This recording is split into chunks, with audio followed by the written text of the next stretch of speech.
Alright, so are we good? Are we live? I think we are. Hello all and welcome back to the Women's Football Chat Live. Tonight we continue our coverage of this year's Women's Euros, and today we move into the quarter-final stage, the first knockout tie of the competition now. A very exciting stage of this Women's Euros, Harry. Should be a good one today. We start with Norway from Group A, top of Group A, taking on Italy from second in Group B. What have we learned about these two sides so far that could be important going into tonight's game? Well, I mean, first of all, both sides deserve to be here. I thought they've both worked hard to get into the positions that they find themselves in. And I think that it also presents a very good opportunity for both these nations to put themselves in a very good position. But I think that both sides will view this this quarter-final very, very differently. Norway, they haven't played brilliantly, but they've got the results. They will know that the performance is needed tonight if they want to get through. If they want to make the last four, they're going to have to play better than they did. This is their toughest test of the tournament so far.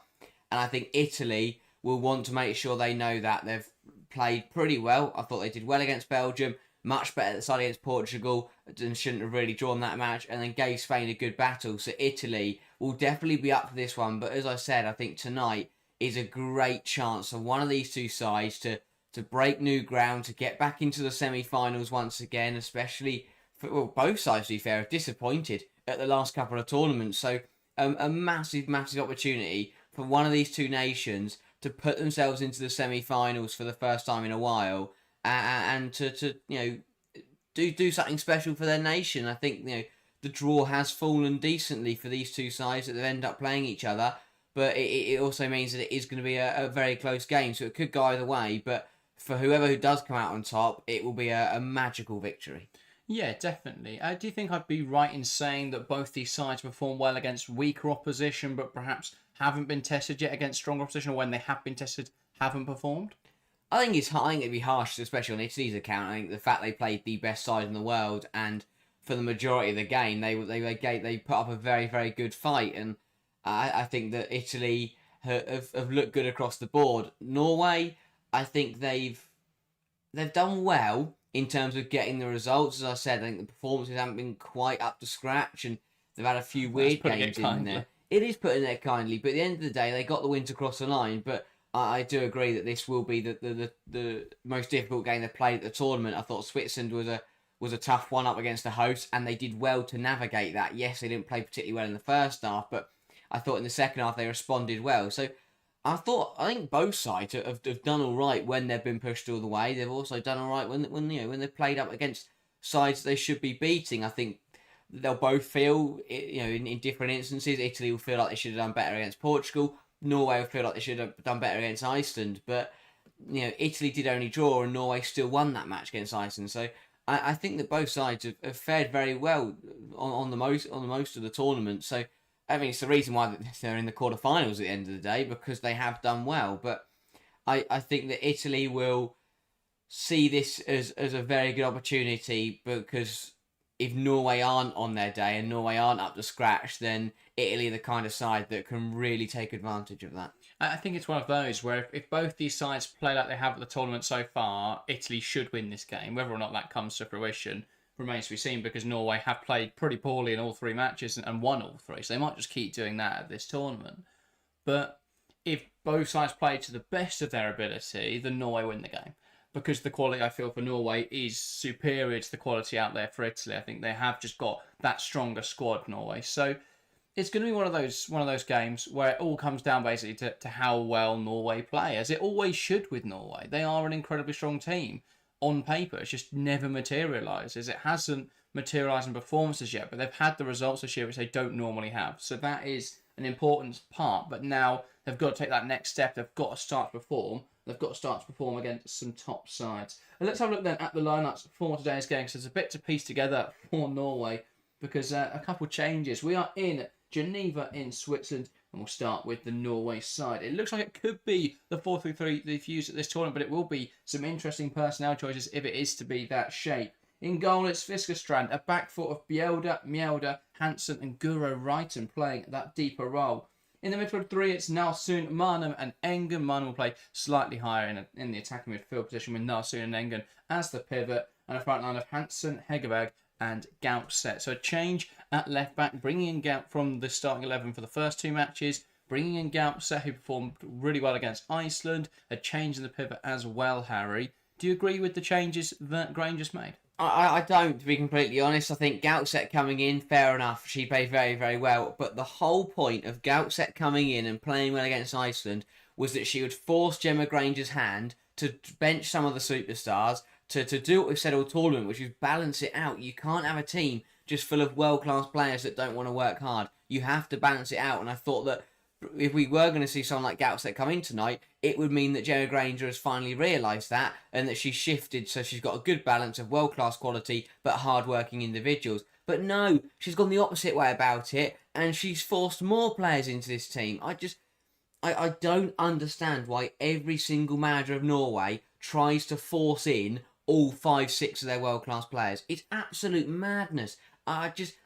Why would her default be that if she wants to play Gautset, to still force someone like Guro Reiten into this team? Guro Reiten hasn't played well at this tournament. It is absolutely fine to bring Gautset in to replace her. Why you'd put Guro Reiten at left back in a knockout match, I have no idea.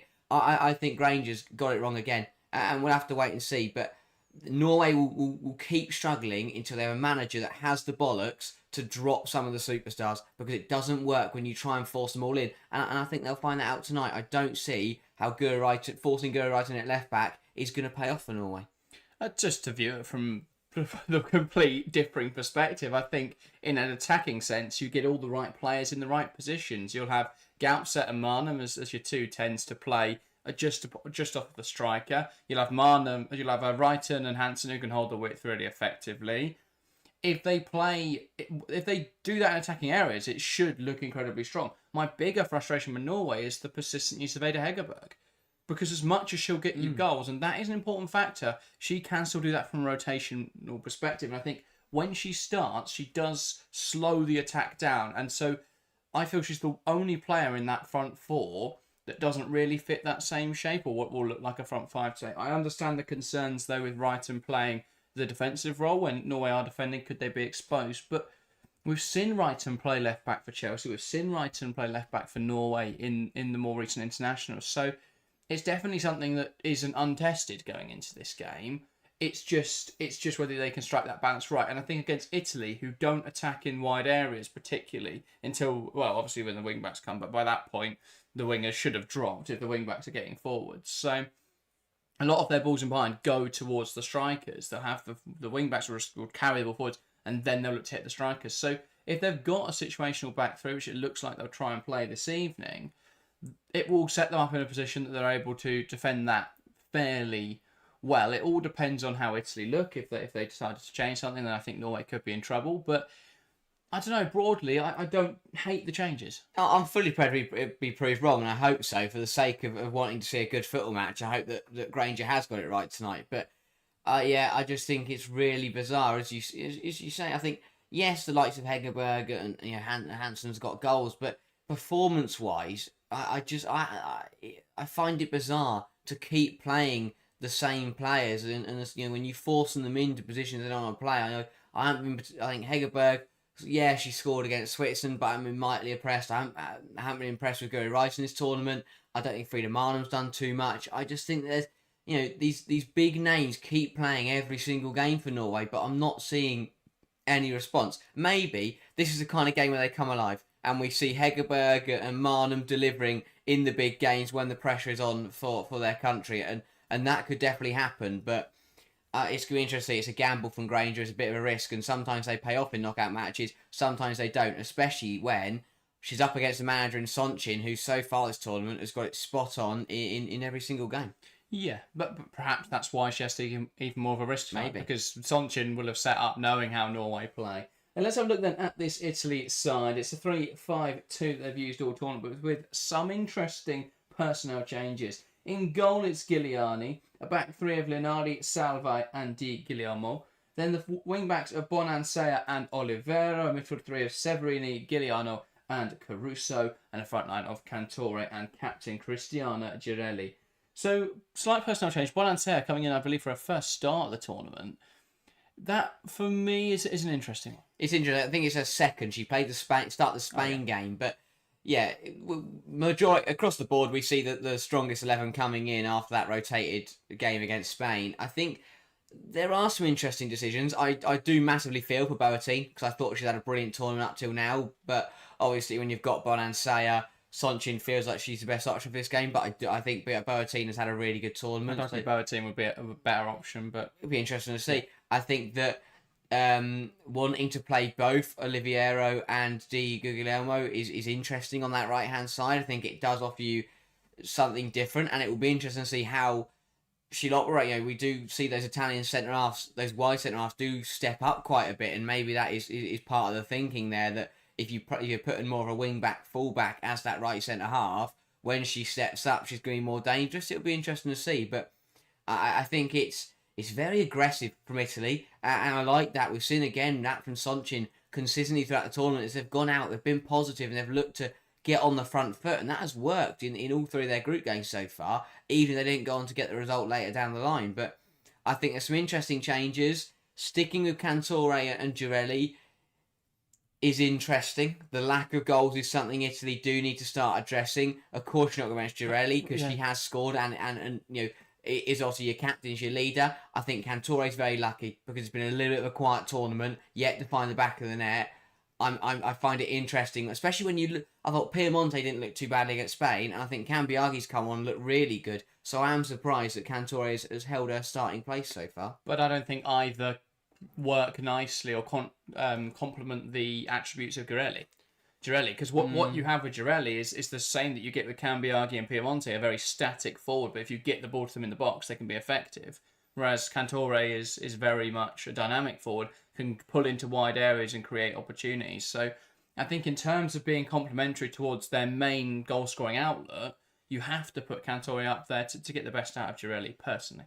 Yeah, I mean, it's a shame they don't have any other options, because I think, as you say, Cantore has very much been the... I don't think Cantore's played badly in any of the games. I think she's not scored, no, but I don't think she's played badly at all. Yeah, I don't think she's done much to me. I don't think. Again, I get that she's there to complement and kind of just be the right hand man to Girelli, but you still have I don't know. Maybe we'll see something more positive. But again, a lot of her contribution is out of possession, being able to press the ball and making those runs that open up space for Girelli. So I think in that regard, it makes sense to play them together. One major aspect of this game, Norway have really struggled to control the midfield in this tournament. How much do they struggle tonight against Italy's midfield? Interesting. I think that on paper, yes, I've been massively impressed with how Italy have dictated that midfield, but it really depends how disciplined Italy can be tonight, because we've seen it in a couple games where if Norway can get the ball down in the middle of the park and they do draw Italy in, then we are going to start to see a little bit of frustration from Italy, and those cards will start to stack up. But that's only if Norway look to be aggressive and look to be positive. But I've been massively impressed with that midfield three for Italy, and if they can get the ball down, they will play through that Norway midfield, especially how aggressive it is. Because if Norway don't win the ball off Giuliano, then they're going to be stumbled, because suddenly she's got loads of space to work with and loads of spare players to use. So for Norway, it's very important they do turn that ball over half the pitch. If not, Italy will run right in the final third. Yeah, well, we've spoken a lot in this first 15 minutes, so apologies that I've not been able to read out much in chat, but Antonio, Paul, Alex, Beazle Duck, HB, Golden Sweden, all welcome to the stream. Good to see you all in chat, interacting with one another. Let's get into predictions, and if you're watching along at home, get involved in the live chat, give us your predictions ahead of this game, your scoreline predictions. We're going to start here in the studio, Harry, and you can get us kicked off. What is your prediction for Norway versus Italy? I think it'll be a close one. I think it'll be a very, very tight game. But overall, I think Italy will find a way. I think that they're a really weird side because, yes, there's been a lack of goals, but they've also haven't conceded very many. And I just look at it and I think that there's a very good chance tonight that, again, they do struggle a bit in front of goal, but they could just remain firm and hold on defensively. So I'm going to say a 1-0 Italy win, and it'll be I think more praise for a defensive performance from Italy than it will in terms of a high class attacking game. But I think it will be I will go Girelli again to step up late on for Italy and to nick a goal. I think it could be 60 minutes of a very balanced and even game where both sides have opportunities to score. Neither side take them, but when it comes down to it, I think Italy will find that elusive goal to win this game. Girelli tapping or screamer? Penalty. Oh, no, not penalty. No, not penalty. Actually, Okay. yeah, just tapping. Fair enough. I am going to go for the opposite. I think this will be a Norway 1-0 win after extra time. I think we're going beyond the 90 this evening. I think it will be a really tight game. Neither of these sides have been free scoring, and I think both sides have looked decent defensively, or well, more. Italy have looked really good defensively, and Norway and Italy haven't looked very good going forwards at times. So if Norway can just weather those storms, they'll be able to hold firm. So I think it will be 0-0. Going past the 90 minutes, I think it will be then 1-0 Norway. And I reckon it's going to be someone like Ada Hegerberg, unless she gets subbed off for Turland.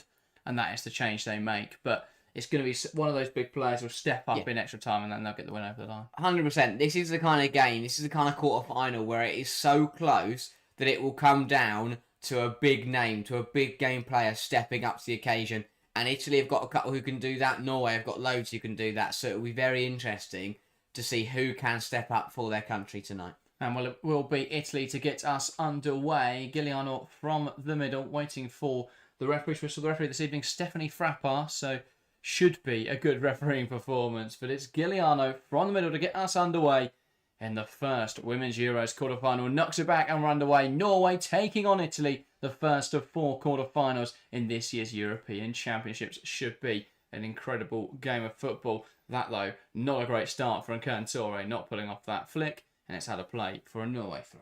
100%. First couple of minutes are going to be nervy. We're going to see a few passes like that. This is territory that neither side has been in for a while. So, as I said, it's going to come down to who, with those experienced heads, can settle down early doors, who can get on the ball and grow into this game.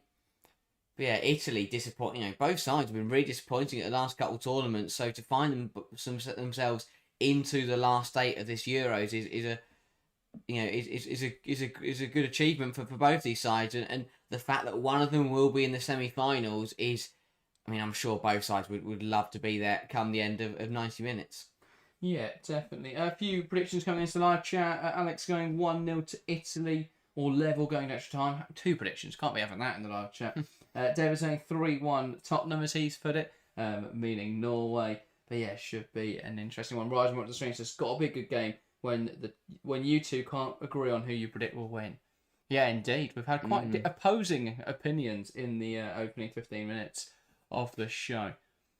So only one of us can be right this evening.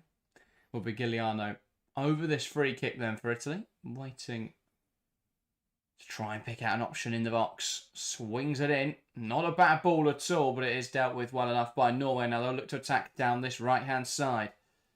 Bjelder. Out of options, forced backwards. Here's Engen. And now they'll look to come down the right-hand side. Pass inside. Nice turn and ball out to the left-hand side by Hegerberg. Now Gaupset. Plays a pass back into Tuva Hansen. Here is Engen. Now soon. That's not a great pass and it's going to have to be bailed out by Mjelder.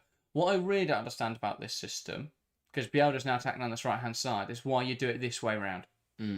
Here comes Bjelder, well dealt with by Linari. But why is Bjelder the one pushing forwards and Wright and sitting in a back 3? Yeah, that's what I mean. That's the wrong way to use. Yeah.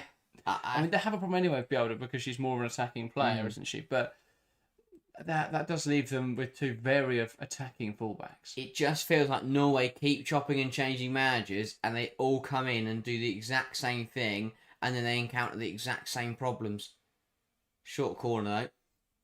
And play towards the back post. That's going to bounce over Gaupset, who will try and keep this alive now for Norway. Needs some support.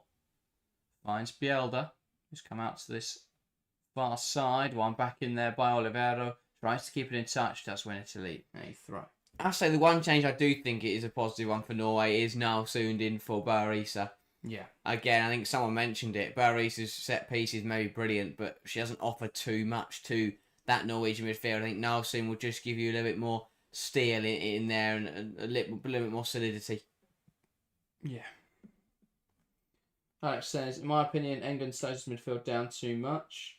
It was more fluid last game when she didn't play. Yeah, I mean, good point. I think as much. I know a lot of people say she's better as a defensive midfielder, but I think from everything I've seen, she's more of a centre half. I don't think anything about her skill set that points towards her being a defensive midfielder. Like people say, oh, she's really good at passing, but centre halves need to be really good at passing in the modern era. So, yeah, I think she's more of a centre back. I mean, in midfield gives her more license to make errors, but I don't know. I think if you're a top level footballer, you shouldn't be making that many errors. Exactly. It depends what, you know, at the end of the day, I'd like to think everyone playing at England's level wouldn't make errors and would be really good at passing. I mean, this is the problem though when I look at where she's going to fit in at Lyon, or Lyonnaise, sorry. Does she start in that back line over Renard, over Tachiane? Probably not. Who else is there? Sombas there. Does she start over that? Probably not. Does she start in defensive midfield over Damaris Egarola? Probably not. So it's going to be interesting to see what they do with her next season. Coming forward now, Bonan Sayer, seen out by Bielda, then Engen knocks it out to the right-hand side. Here's Hansen. Bielda. I think that's the problem as well with Engen's passing, is it tends to be centre-back passing, which is where she's played more football recently. So she'll slow it down and look to try and play a longer pass rather than keep it ticking over or look to try and play some nice combinations. I think, yeah, Norway just have such a lack of structure and idea of how they want to play. Gautset trying to carry that ball forwards there. That's one back by Italy. But yeah, it does just feel like every manager who takes the Norway job, you know, just always gets surprised by how wrong it goes.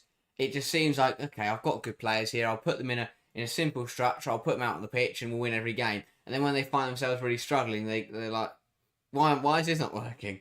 And you know, it does just need someone to take a step back and work out exactly what they want to do. Well, this is the thing with the structure.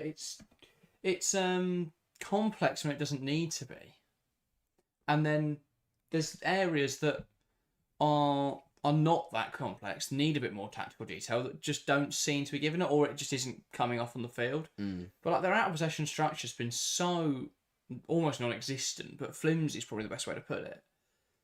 I think they're just too easy to play through, Norway. But they've played against a lot of wasteful teams. Alex says, Jack always says Bielda when it's Narsoon. Apologies. They're difficult to distinguish. There's that ball poked through the lines there by Giuliano. Will roll out a plate for a goal kick. Fisker Strands now. We'll look to get the ball restarted. Phil, welcome to the stream. Good to see you. Thanks for joining us, Phil. And on the other end of the spectrum, Italy, I think, have been tactically superb this tournament.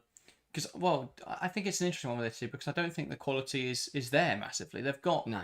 I think Caruso and Giuliano are magnificent players. I think I've been really impressed from what I've seen from both the wing-backs. And obviously Girelli's excellent, but limited at her age now. So I think to get the results they have and to play... They've got a style. It's very disciplined. It's very structured, very rigid, but it works. And that's the important thing. You know, they conceded 4 goals in the group stage, but 3 were to Spain. There's no shame in that. No.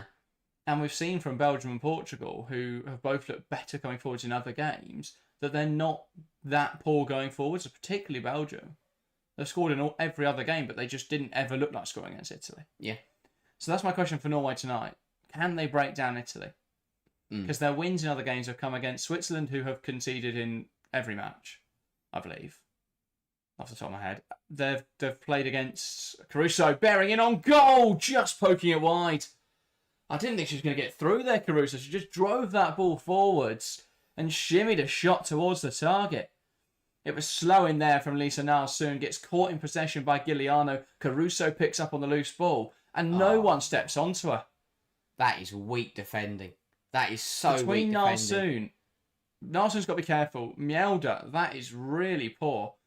And Hansen just about recovers it. Really tidy stuff from Caruso. Does really well. but again doesn't find the back of the net, and this is where it comes for Italy, is they are very good defensively, but they haven't scored enough. On the other hand, you can win a tournament by winning every game 1-0. So, you know, it's very different, and I think it will be interesting. Yeah. But yeah, Norway have their group. It was an interesting group. Switzerland, I think Switzerland only kept a clean sheet against Iceland, and Norway have had a weird one. All their games, like the Norway-Iceland game, was a bit of an anomaly because neither side had anything to play for, so they just went for it. Switzerland got it wrong tactically in the second half. They sat way too deep, and Norway practically just would walk into the penalty area before anyone got near them. And then I think that Norway-Finland, they really shouldn't have won that. Blimey. Yeah, no. Again, another game of 2 halves. Finland were better side first half, so it'll be interesting to see that, because I think Italy have probably started pretty well here, but if they don't take advantage of it, Norway's track record would suggest that they will punish that in the second half. Norway's build-up structure is to move it around the centre, the defenders, and then the central midfielders fairly slowly. Wait until they're pressed out of any options. Give back to the goalkeeper, lump it long, and lose the ball. It's so frustrating. Lovely ball from Di Guillermo, picked off there by Mjelde, and now Norway could look to break. Here's Hansen. It's seen wide by Giuliano, but she's just going to go in between the players. Lovely dribbling from Caroline Graham Hansen. Takes on another now. Beats Linardi. Penned into this corner. This is brilliant from Hansen. Now has she got any support? A pass inside to Marnham. Just about picking up on that loose ball. And it's cleared away by Italy. But Norway attacking it by themselves. And that's a problem. Also, to the point earlier by Alex about getting players mixed up. It's so difficult with Norway. Even UEFA were caught out by this, because their numbers are genuinely the worst I've ever seen. They're so ineligible. Because I don't know why they've done like dashes and all sorts, and they're dragged out of shape and stuff. They're horrible. So if anyone from the Norway manufacturing team is watching, sort the numbers out in future tournaments. Ball going long from Italy, drops in there for Caruso, one back there by Norway. Narsoon. Here's Mjelde. Johannes says, welcome to the stream, by the way. Says, how do you see Tuva Hansen so far this tournament, considering she just prevented a goal? She's been fairly reliable. I think it's difficult when she's played alongside a different centre-back in every game. There's just no consistency there. I think that's really difficult to do at a major tournament. So for her to be as reliable as she has while not having stability makes sense. So, it doesn't make sense. She's doing really well. But, yeah, credit to her. I think she's definitely more of a left-back than a centre-back. She's really good at making recovery runs. Isn't particularly assertive player-on-player defending. Ball in behind here. Well done from Linari. Just about recovering it back to her goalkeeper. And Hegerberg has given away a foul there, much to her confusion. But I'm not really sure she can have too many complaints about that one. Yeah, again, it's kicks her and takes her down. It's pushing the back for good measure. It's another piece of smart defending from Italy, and I think that's what they've done, is that the reason they conceded so many little goals, especially against Spain, 3 compared to the 5 and 6 of Belgium and Portugal, is that they've been smart. They don't panic when they defend. They don't. Their version of defending isn't just to throw people whenever someone gets the ball, just throw themselves at it and panic. Like there, if Linari panics there, she would make a meal of it and gift it to Ada Hegerberg, but she doesn't. She gets her body in between the player and the ball and deals with it normally. Lovely switch from Caruso. Sorry to cut you off. Here's Bonan Sayer, wants to take on Bjelda. Stands her up well, though, the Norway fullback. It's exactly what Italy have done on the tournament. It's just be really sensible when they've defended, but also they don't mess around. There's nothing silly. They, if it needs to be smashed long, they smash it long. If they've got time to play, they play, and I think they've got a really good balance in that defensive third. It's why they've been so solid defensively. It's just about trying to find those goals. Norway playing out there, not the most convincing, but they have managed to find a way through. 3 passes there that were just slow horizontal balls, just about getting away with it. It's like rugby. Salve. Back now to Giuliani. Now with Linari. It's definitely more of a flat forward tonight for Italy, by the way.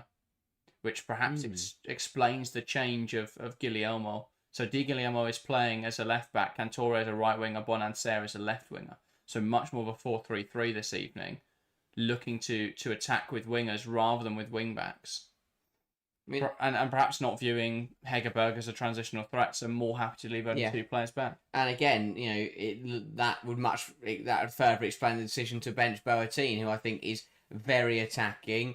And to be fair, a wing back, and then to be fair, Di Guglielmo and Oliviero have both had good tournaments. They've both kind of shared the minutes across the 3 games, so it's not a problem that way. But again, it shows the variety and the versatility that Sonchin and this Italy side have. It's the bonus of playing for behind from Salve Severini, touching it down just behind Ariana Caruso. Norway looking to attack here. Here's Gaupset. Now back to Guro Reiten. And Norway settle back into settled possession. I have to say, we're approaching 15 minutes now. There really isn't a flow to this game, but that's exactly what Italy want. That that comes through that rigid defensive nature. Is that there's no rhythm to this football match so far. Well, it's also caused by Norway refusing to play with any sort of pattern, and instead it's just reliant on their players being really good. And this is going to be an opportunity. Lumped long, flicked on by Hegerberg. Hansen picks up the ball, needs some support. Bielda's up there, ball into the box, hooked away, not convincing by Giuliano. Gaupset just lobs it in the air, and Giuliani does well to come up and claim it under challenge from Hegerberg. That whole attack summed up your point. Guro Reiten at left back smashed it long. Hegerberg flicked it on to Hansen, who managed to rework it. Should have got clear at the front post, instead got skimmed into the air, where Gaupset responded then by just looping it out in the air, and the goal kicker came and claimed it. Yeah. That has just summed up, that 30 seconds there summed up exactly how this game is going to feel tonight. Neither side, convincingly coming forwards. But again, we speak about that's where that individual quality aspect will come into it. Really good pick off from Severini. Norway's just so readable in possession. Cantore feeds Caruso. And this is to Italy at the moment having a lot of the ball high at the field. It's just not quite clicking. That final ball just isn't coming for them. They do really well to turn it over here. It's just slightly behind Caruso from Cantore. They were all on top of each other a bit there. They turned it over really high and then went, oh, what do we do with it now? Well, because that's how they want to press. They want to constrict Norway centrally. The players all end up rather close together. But I think they need to combine more in those attacking areas rather than look always for that immediate running behind. Here's Gaupset. Hegerberg back towards Gaupset. Takes on the fullback, cuts it back. Hegerberg stumbles towards it. But Italy able to deal with it, falling back out to Gaupset. Ball in from Marnham, played well by Giuliani. What a touch that was from Linari a moment ago, and Gaupset cuts his back. Although this touch doesn't take it away from Hegerberg, she just kind of puts it on top of Hegerberg, and Hegerberg can only run into it and ends up losing it. But what a vital touch! But Gaupset looking sharp, looking the best player on the pitch in a Norway shirt. The problem is at the moment the way Norway are playing this evening, which is different to how they seem to set up against Iceland, is Gaupset was very effective against Iceland because she was playing as an inside forward. She was very much, and that's what I thought they'd do tonight, overlap Reiten, get Hansen to hold the width and create the width that way and have Gaupset being able to play a bit more central. Instead, it's Bielda holding the width, Reiten playing as a centre-back, and Gaupset as a touchline winger. It's not even that the players are in the wrong positions. It's that the system is using the players in the wrong places to make the best use of their profile. So instead, you've got like Gaupset, who's a really tidy technical player, who is great finisher, good at playing through balls as a winger, as a touchline winger. So she can't do any of what she's best at. You've got Hansen, a really good dribbler, playing as an inside forward. I don't get it, really. I really don't get it from Norway. There's such a lack of structure or understanding between the players. I just can't understand it. Here's Caruso.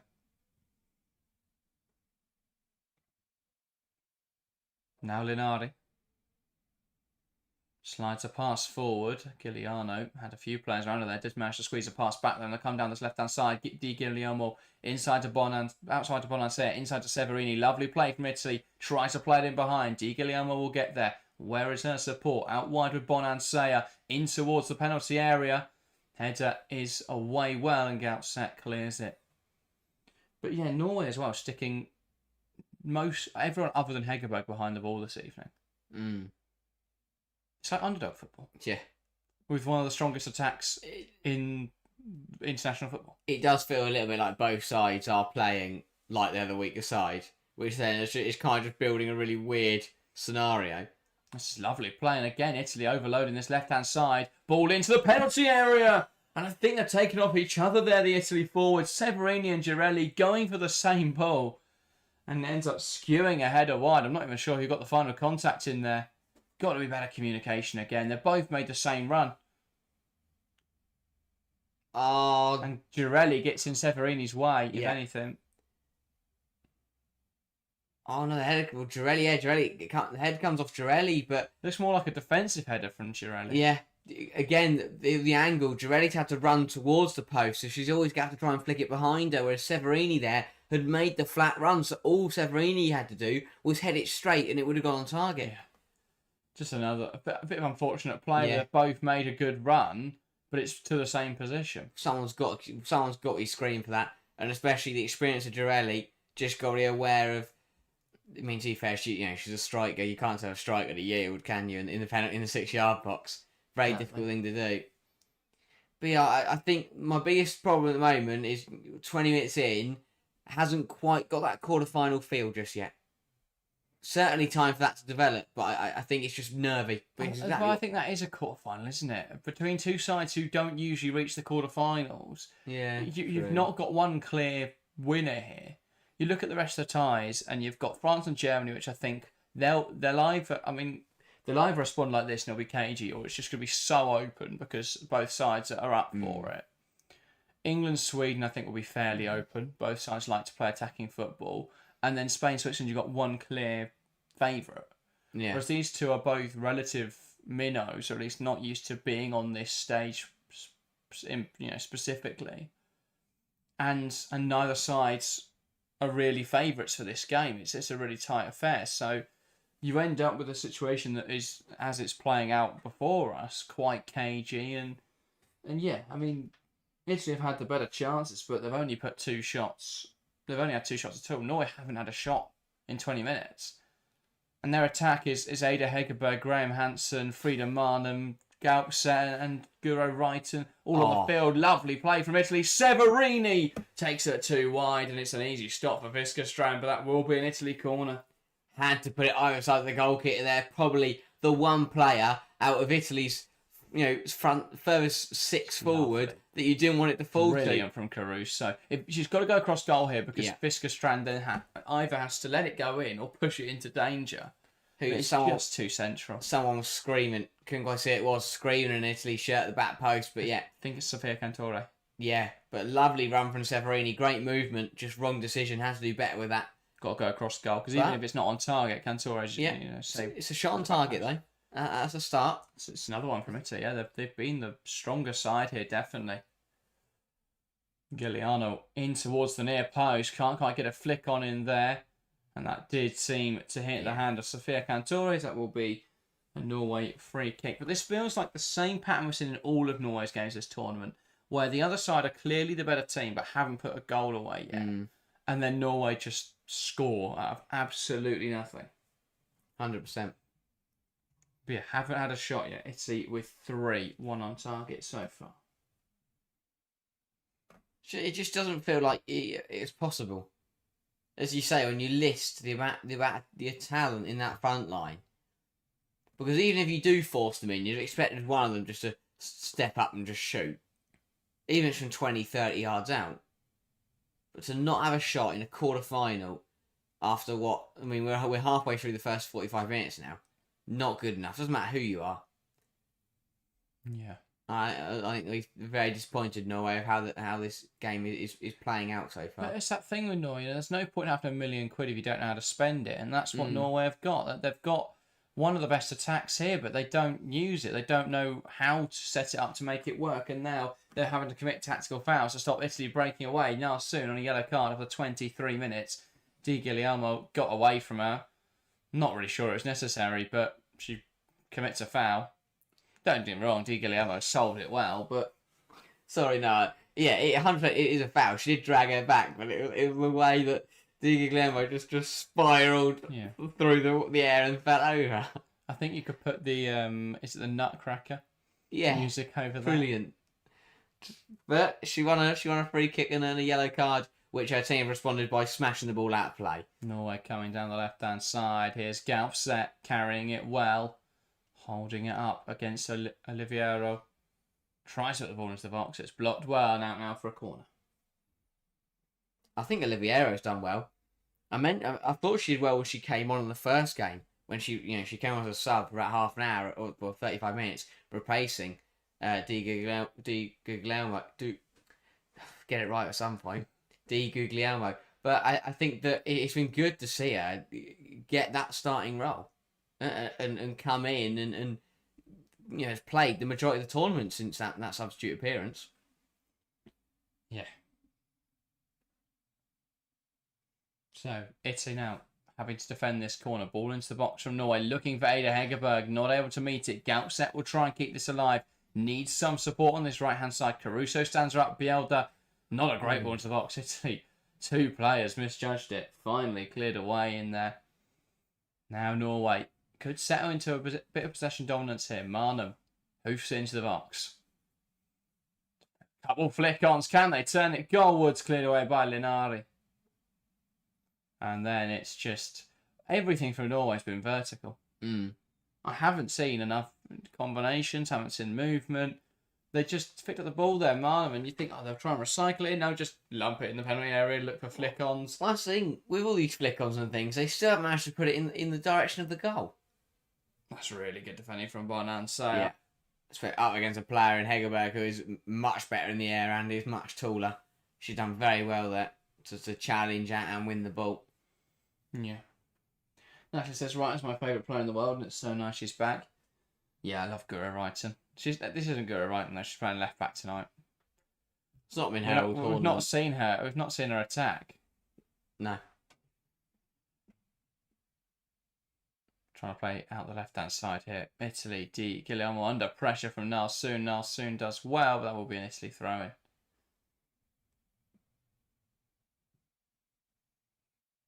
Wanting a short option here, Di Guglielmo. Flicked on in there off the head of Nalsoon. Tries to spin their player there, Girelli, and she was held back by Mjelder. And that will be an Italy free kick. That is an absolute sign of experience. There's not much in that at all. But it's the way that Girelli sells it. Mjelder is holding her a little bit. But I tell you what, Girelli does so well to... because I don't think Frappart actually saw the initial holding, but it's the way that Girelli slowed down and slowly dragged herself away that made it look like a bigger pullback than it was. And then the arms back afterwards as well. Yeah. The gesture of unhappiness, discontent. And that was a bit naive, if anything, from Mara Mjelder. Yeah. I think it's panicking defending because she's a player who I think is definitely lost a yard of pace. That's great football. That's the right-hand side here for Italy. Cantore. That's a great pass again from Ariana Caruso.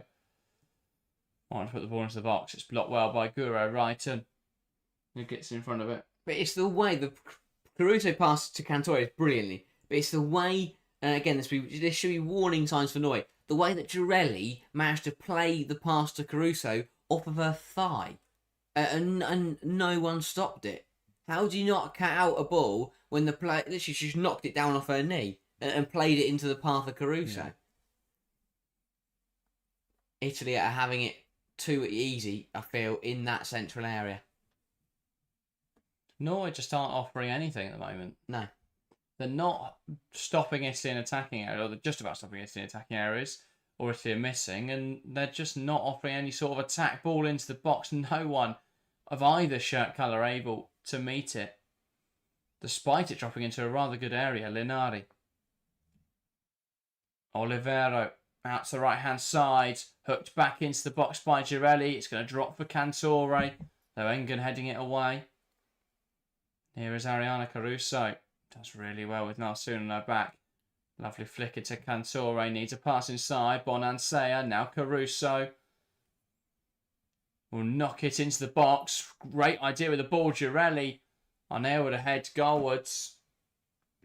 That will be a goal kick. Again, tidy stuff from Italy. Really good football in very close quarters. And it's Caruso all over. I feel like she forced him onto the box a little bit. Didn't need to go for that. And it would have taken a lot for not only Girelli to get onto the end of it, but also to put that on target. Probably had better options in there. But again, nice stuff from Italy. They're moving the ball well. And they're doing well to just resist Italy. I mean, they're having a look at something here. So we haven't seen it. We haven't seen anything. I was just waiting for a replay, but that's not a penalty. Girelli and Wrighton come together in the box. Don't think there's enough in that for me. Was it a handball? Oh, has it hit the hand of Guro Wrighton? I thought they were deeming it a foul based on the replays they were looking at. No, I think she's good. Yeah. No. Check over. No penalty. So play resumes. Norway lumping it long. Is there any shock there? And it's resorted to a game of headers. Hegerberg with the latest flick on. One back in there by Salve. Drops for Hegerberg. Now they're trying to play down the left-hand side. Wrighton feeding Gaupset. Wants to take on Linari. Stands her up. And that looked to came off. Gaupset and did indeed. And that'll be an Italy throw now on the first side. Yeah, a rather tame appeal there from Gaupset. Even she knew that was 100% an Italy ball. But again, Norway just struggling to build anything. They just can't seem to get anything going. Because that's the thing, once you get the ball down for a couple of minutes and you maybe you create one chance, then you start to get into a bit of a flow and a bit of rhythm. But they just can't seem to get anything started. Yeah, no, I'm welcome to the stream. Says the goalkeeper's so bad. Which goalkeeper? I wouldn't argue either goalkeeper for these sides is too poor. Especially this tournament, I think both done pretty well. Yeah. And neither, it's not like Fiskerstrand's the reason that Norway keeps sending it long. No. They just have no build-up structure, seemingly. So Italy in possession once more. Salve. So much time. That's just no press. Severini. No. Salve. That's alright if they're sitting off in a low block, or a mid block, sorry, but they're not really doing that. They just get deeper as Italy keep coming forwards. Gaupset. Linari switching the play. Di Guglielmo will keep it in touch. Pass inside. Giuliano round the corner excellently into Severini. I feel for Ariana Caruso and for Giuliano because they play excellent balls and it just doesn't quite come off. Bonansea does really well to win the ball high at the pitch. Ball into the box. Cleared away by Mielda. Severini. Now Di Guglielmo into Bonansea. Lovely turn in there. Can't quite get a shot away. Di Guglielmo towards the front post into the side netting. But much more convincing attacking play from Italy again. It was simply, this all comes because Bonansea didn't give up on that through ball and it rewarded her. She sprinted after it and it spanned back towards her. Her frustration would have been that none of her teammates went with her, but they reworked it well, tidy stuff into the penalty area. Don't think there's enough in that from Nalsun on Bonansea. And Di Guglielmo would have been onside just about. It was very tight, but she would have been onside just if this shot had gone in. But she didn't catch it badly, just finding the side netting. But again, another positive move from Italy, moving the ball well and resulting in another shot. The next steps for Italy now, though, is they haven't really tested Fiskerstrand. They need to start hitting the target more, and it's the same problems. It's the reason why they've only scored 3 goals at this tournament. It just seems like they can't put the ball in the back of the net. And Norway thrive on beating sides who struggle to score and take their chances. Yeah, Engen. Back now to Mielda. Fiskerstrand out to the left-hand side. One back in there by Caruso. Now Girelli fighting away for it. Caruso. Here's Giuliano. Lacking support in there. As Norway recovered back. So Norway pressing in more of a 4-5-1 or 4-1-4-1 this evening. Giuliano having to recover that one. It was a weird pass forwards from Linari. Not sure who she saw, but it's now Norway coming forward. Switch of the play from Hansen into Gaupset. Flicks it into Marnham. Back to Gaupset, who can come inside to Engen now. And Norway will be forced backwards. It's Bjelder. Now Hansen. Blocked well by Di Guillermo. That's what I mean. When Italy do have to sit in and defend, they do a very, very good job at it. And, it is part of the reason why Norway haven't had a shot yet in this game. Yeah, that's the other thing. I mean, we've criticised heavily how Norway are playing, but it must be said they're also being stifled by how Italy are defending. Yeah. How Italy are set up. So, 6 of one, half dozen the other, but Norway have been particularly poor all tournament. Yeah. Ball towards the back post. Hegerberg just about getting it under control. Now back to Wrighton. He'll lift one towards the back post. No one there, and out of play. Decision making for Norway. And again, that's the thing. Italy are playing well, but Norway have the quality to break them down. And the ball here from Engen, dinked out to Hegerberg, who takes 2 touches and stands on it. If you are the captain of the side, you're a world class striker, you brilliant goal scorer. She has got to have a shot there. She was given half a yard and didn't use it. For me, just pull the trigger. Whether it's first time on the volley or if she takes a touch and just lashes at it, if it goes over the bar, who cares? Because you're side out and a shot in 34 minutes of football.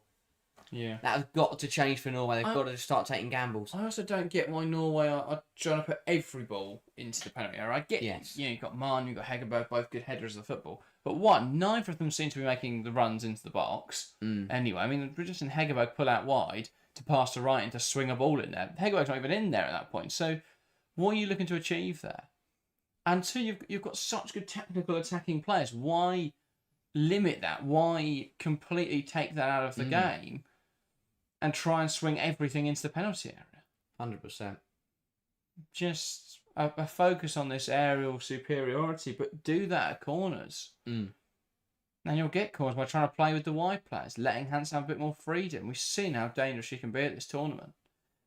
She was a huge, the only factor behind the Finland goals. The other problem is, I think they've probably picked the worst side to try and be better in the air against. Italy's centre-halves are incredible in the air. Yeah. Short of perhaps Sweden, but... Yeah. Here is Hansen. Nalsoon. I have to say it's really impressive as well to see Italy actually change shape a little bit, but still look as solid, if not a little bit more solid. And yes, they're probably hoping it would free them up in the final third. Nalsoon, great ball in behind. Here's Bjelder. Hegerberg in the box. Great opportunity. Can't quite turn it goalwards. But that is out now for a corner. I have no idea how that's not in the goal. I mean, big questions of Italy here because it's gone. Hegerberg is... I think Bjelder's off. Maybe. But Hegerberg was the 3rd person in line to get to this football. And it was actually a touch. It flicks up off of Linari, and that takes it over Giuliani, who'd read it well, to be fair. But it just, kicks up over her. And Hegerberg just can't adjust quick enough. And it should be a goal kick. Yeah. I think it might be, actually. Yeah, it was corrected. But I tell you what, that is a very lucky moment, that, for Linari. Because if you're going to slide in there, you've got to put it out for a corner. You cannot slide in half-heartedly like she did and actually flick it towards the player. Because not only have you taken it away from your goalkeeper, but, I mean, that would have got... To be fair, if Hegerberg hadn't touched it, it would have gone in for an own goal. Yeah. My big question in that move is what happened to Hansen? Yeah, true. That's the position she should be taking up, really. Mm. But it wasn't like she played the ball through either, so I just don't even know where she was at all in that move. Not how I play there by Di Guillermo. Noyce just starting to come into their own at the end of this first half. So, I mean, you get a chance and suddenly you start to put a few passes together. Or run it out of play, just like Hegerberg has done there. Yeah, HB saying horrific miss and Mario saying miss an empty goal. That's a little harsh on Hegerberg. I'm not sure how she's supposed to adjust her feet that quickly. Me hit she her wasn't anticipating it at all, but I think that's a horrific miss. It's a good opportunity for Norway, but should have done incredibly well to adjust to that. Yeah. I mean, maybe 5-10 years ago she would have adjusted to that, but I mean, I say Archie's some old woman at 70 years old. She's not. Still very capable of, but yeah, that ball was travelling a lot of speed, and the fact that it hit her up on the knee, if she'd got her foot up to that height in that quickly, it would have been mightily impressive. It's such a poor shot that the data collectors aren't even counting that as a shot yet. No, because it wasn't. It deflected. It was more of a deflection. Yeah. There was no purpose behind the effort or intention. Lovely from Caruso. Lovely dummy. Just no one behind her. She tries just dumbing that through into the front line, but Cantore and Girelli have both made wide runs. That's been Italy's biggest problem tonight, is communication. The players are making the same movements.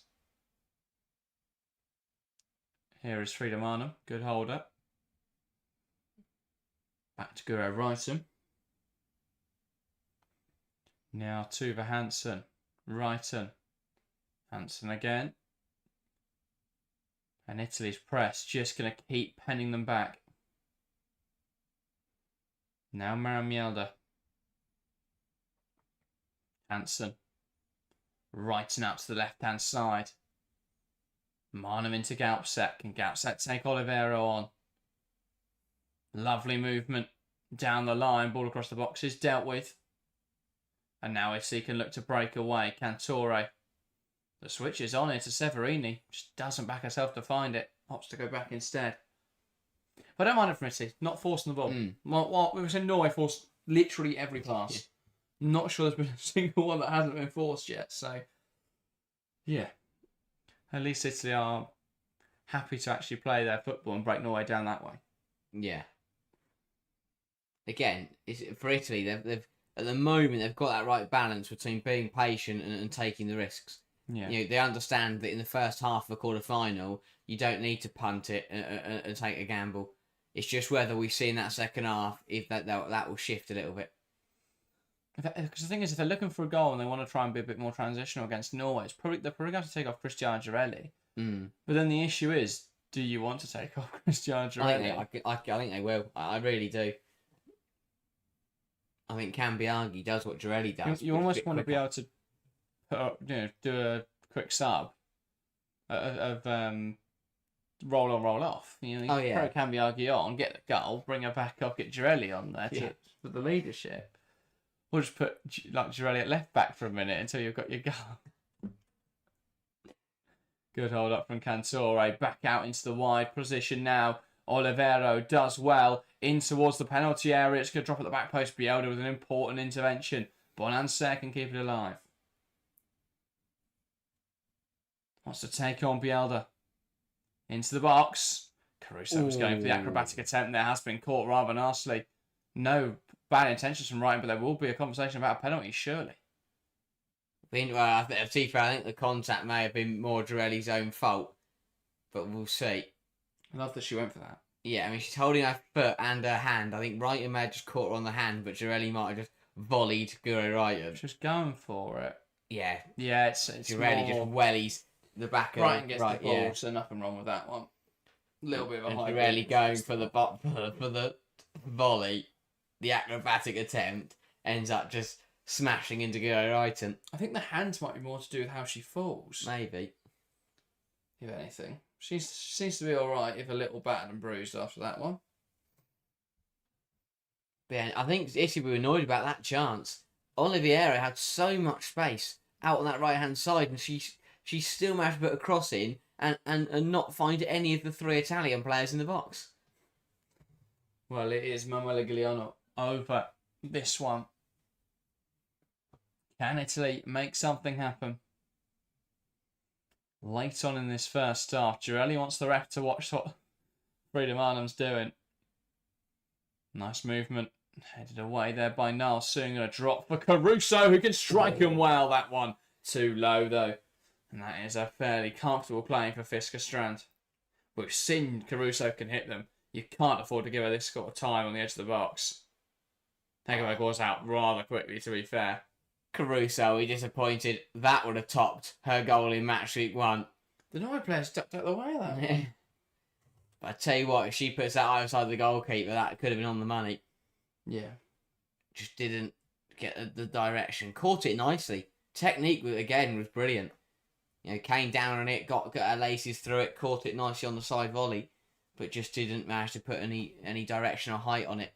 Which, to be fair, wasn't a bad idea. The amount of times we see players try and pick out the top corners and end up putting out the stadium in that position. Did well to just drill it onto target.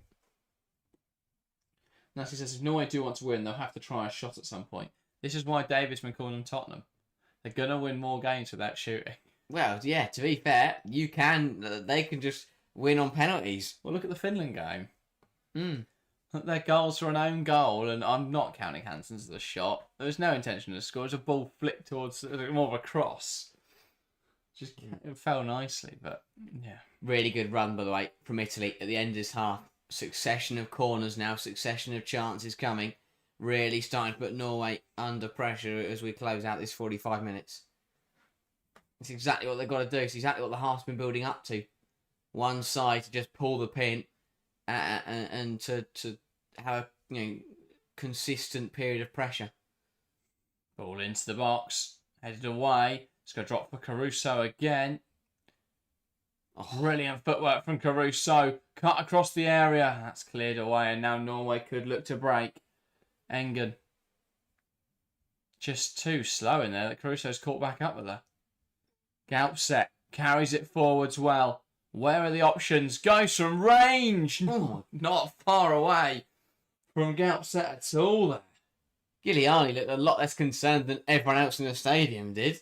Yeah. So I'm glad she knew that wasn't going in. But I tell you what, I don't mind that from Gaupset. And it's the first shot of the night from Norway from about 40 yards out. No, that was, to be fair, they haven't updated to count Ada Hegerberg's earlier effort as a shot. Hit her knee. Yeah, I tell you what, that looked like it was that looked pretty close. But Giuliani was not concerned at all. This is the hilarious thing that I find with XG is that Ada Hegerberg was 0.84. So now it looks like Norway have created a really good opportunity. Yeah.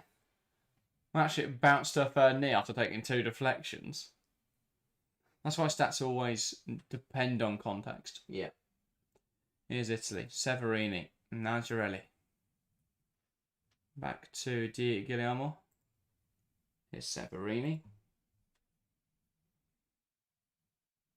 Giuliano. Severini out to his left-hand side with Caruso.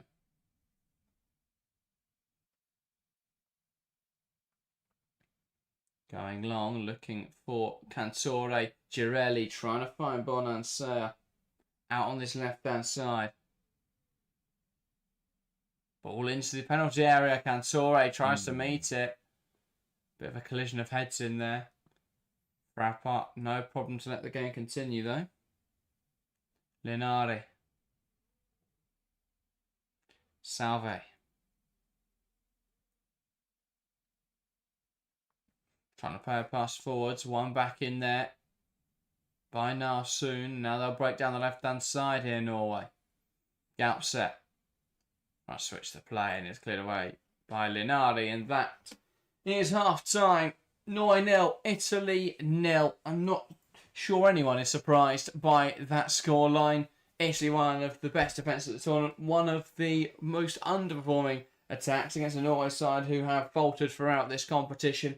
And at the break, neither side able to muster up, well, an effort of any quality, let alone a goal. But it's that half-time. It's Norway 0, Italy 0. Yeah, very tight game, very cagey affair. First quarter-finals of this Euros, and neither side are willing to give the other an inch. And I think that's exactly why we're at 0-0. Both sides understand the position they're in, and they know how big of an opportunity this is for them to get their country into a semi-finals. And I think it's very safe from both managers, from both sides. It's a little bit conservative as well, which is what you expect. It's it's a high-pressure environment. There is a lot on the line. Neither of these sides wants to risk going for it now when it could really hurt them. It's one of those games where I think a little bit like Switzerland Iceland, that was a high pressure game where both sides needed to win to stay in the tournament, and it was very cagey, very nervy, and it sparked into life in the last 20 minutes. And I think that's exactly what could happen tonight. But both these sides in that first half doing exactly what they need to do to stop the other from getting anything for the match, and that's exactly what we've seen. I think the best way to start that 45 minutes is what they're doing is both sides are playing the opposition rather than playing their own stuff. They're both playing in a way that will stop each other scoring rather than playing in a way that will try and help themselves score. Do you think that's true for Norway? Well, I think Norway is playing not great, to be honest. That's what I mean. But it's kind of working in their favour because they're not. It's not like they're flooding forwards and playing attacking football and getting caught out because they're playing so poorly. They're very deep at the moment. Yeah, exactly. So when they clear the ball and lose it, they've still got 10 players behind the ball, so it doesn't matter. Yeah, Italy just too many chances missed when we had the great opportunity for Ariana Caruso. Just couldn't quite get a shot to goal. Yeah, but it was close. It was close, and it's a difficult one for Italy because, yes, they had chances, but they haven't really worked Fiskerstrand. So it's not... I agree, I think they probably should have done better with them, but it's not a case of they should have scored them. It's not a case of they've missed amazing opportunities. I just don't think they've done well enough with the chances they have had. At the end of the day, if they'd walked off that pitch at half time and they'd forced Fiskerstrand into 3 or 4 saves, then fair enough. But for me, they're just not being clinical enough. And clinical can mean scoring goals, but it can't just mean hitting the target. Because at the end of the day, as a striker, if you put the ball on target, that is accurate. And that is what Italy need right now, is to just start to put the pressure on the Fiskerstrand, force him into some good saves, and get Norway on the back foot.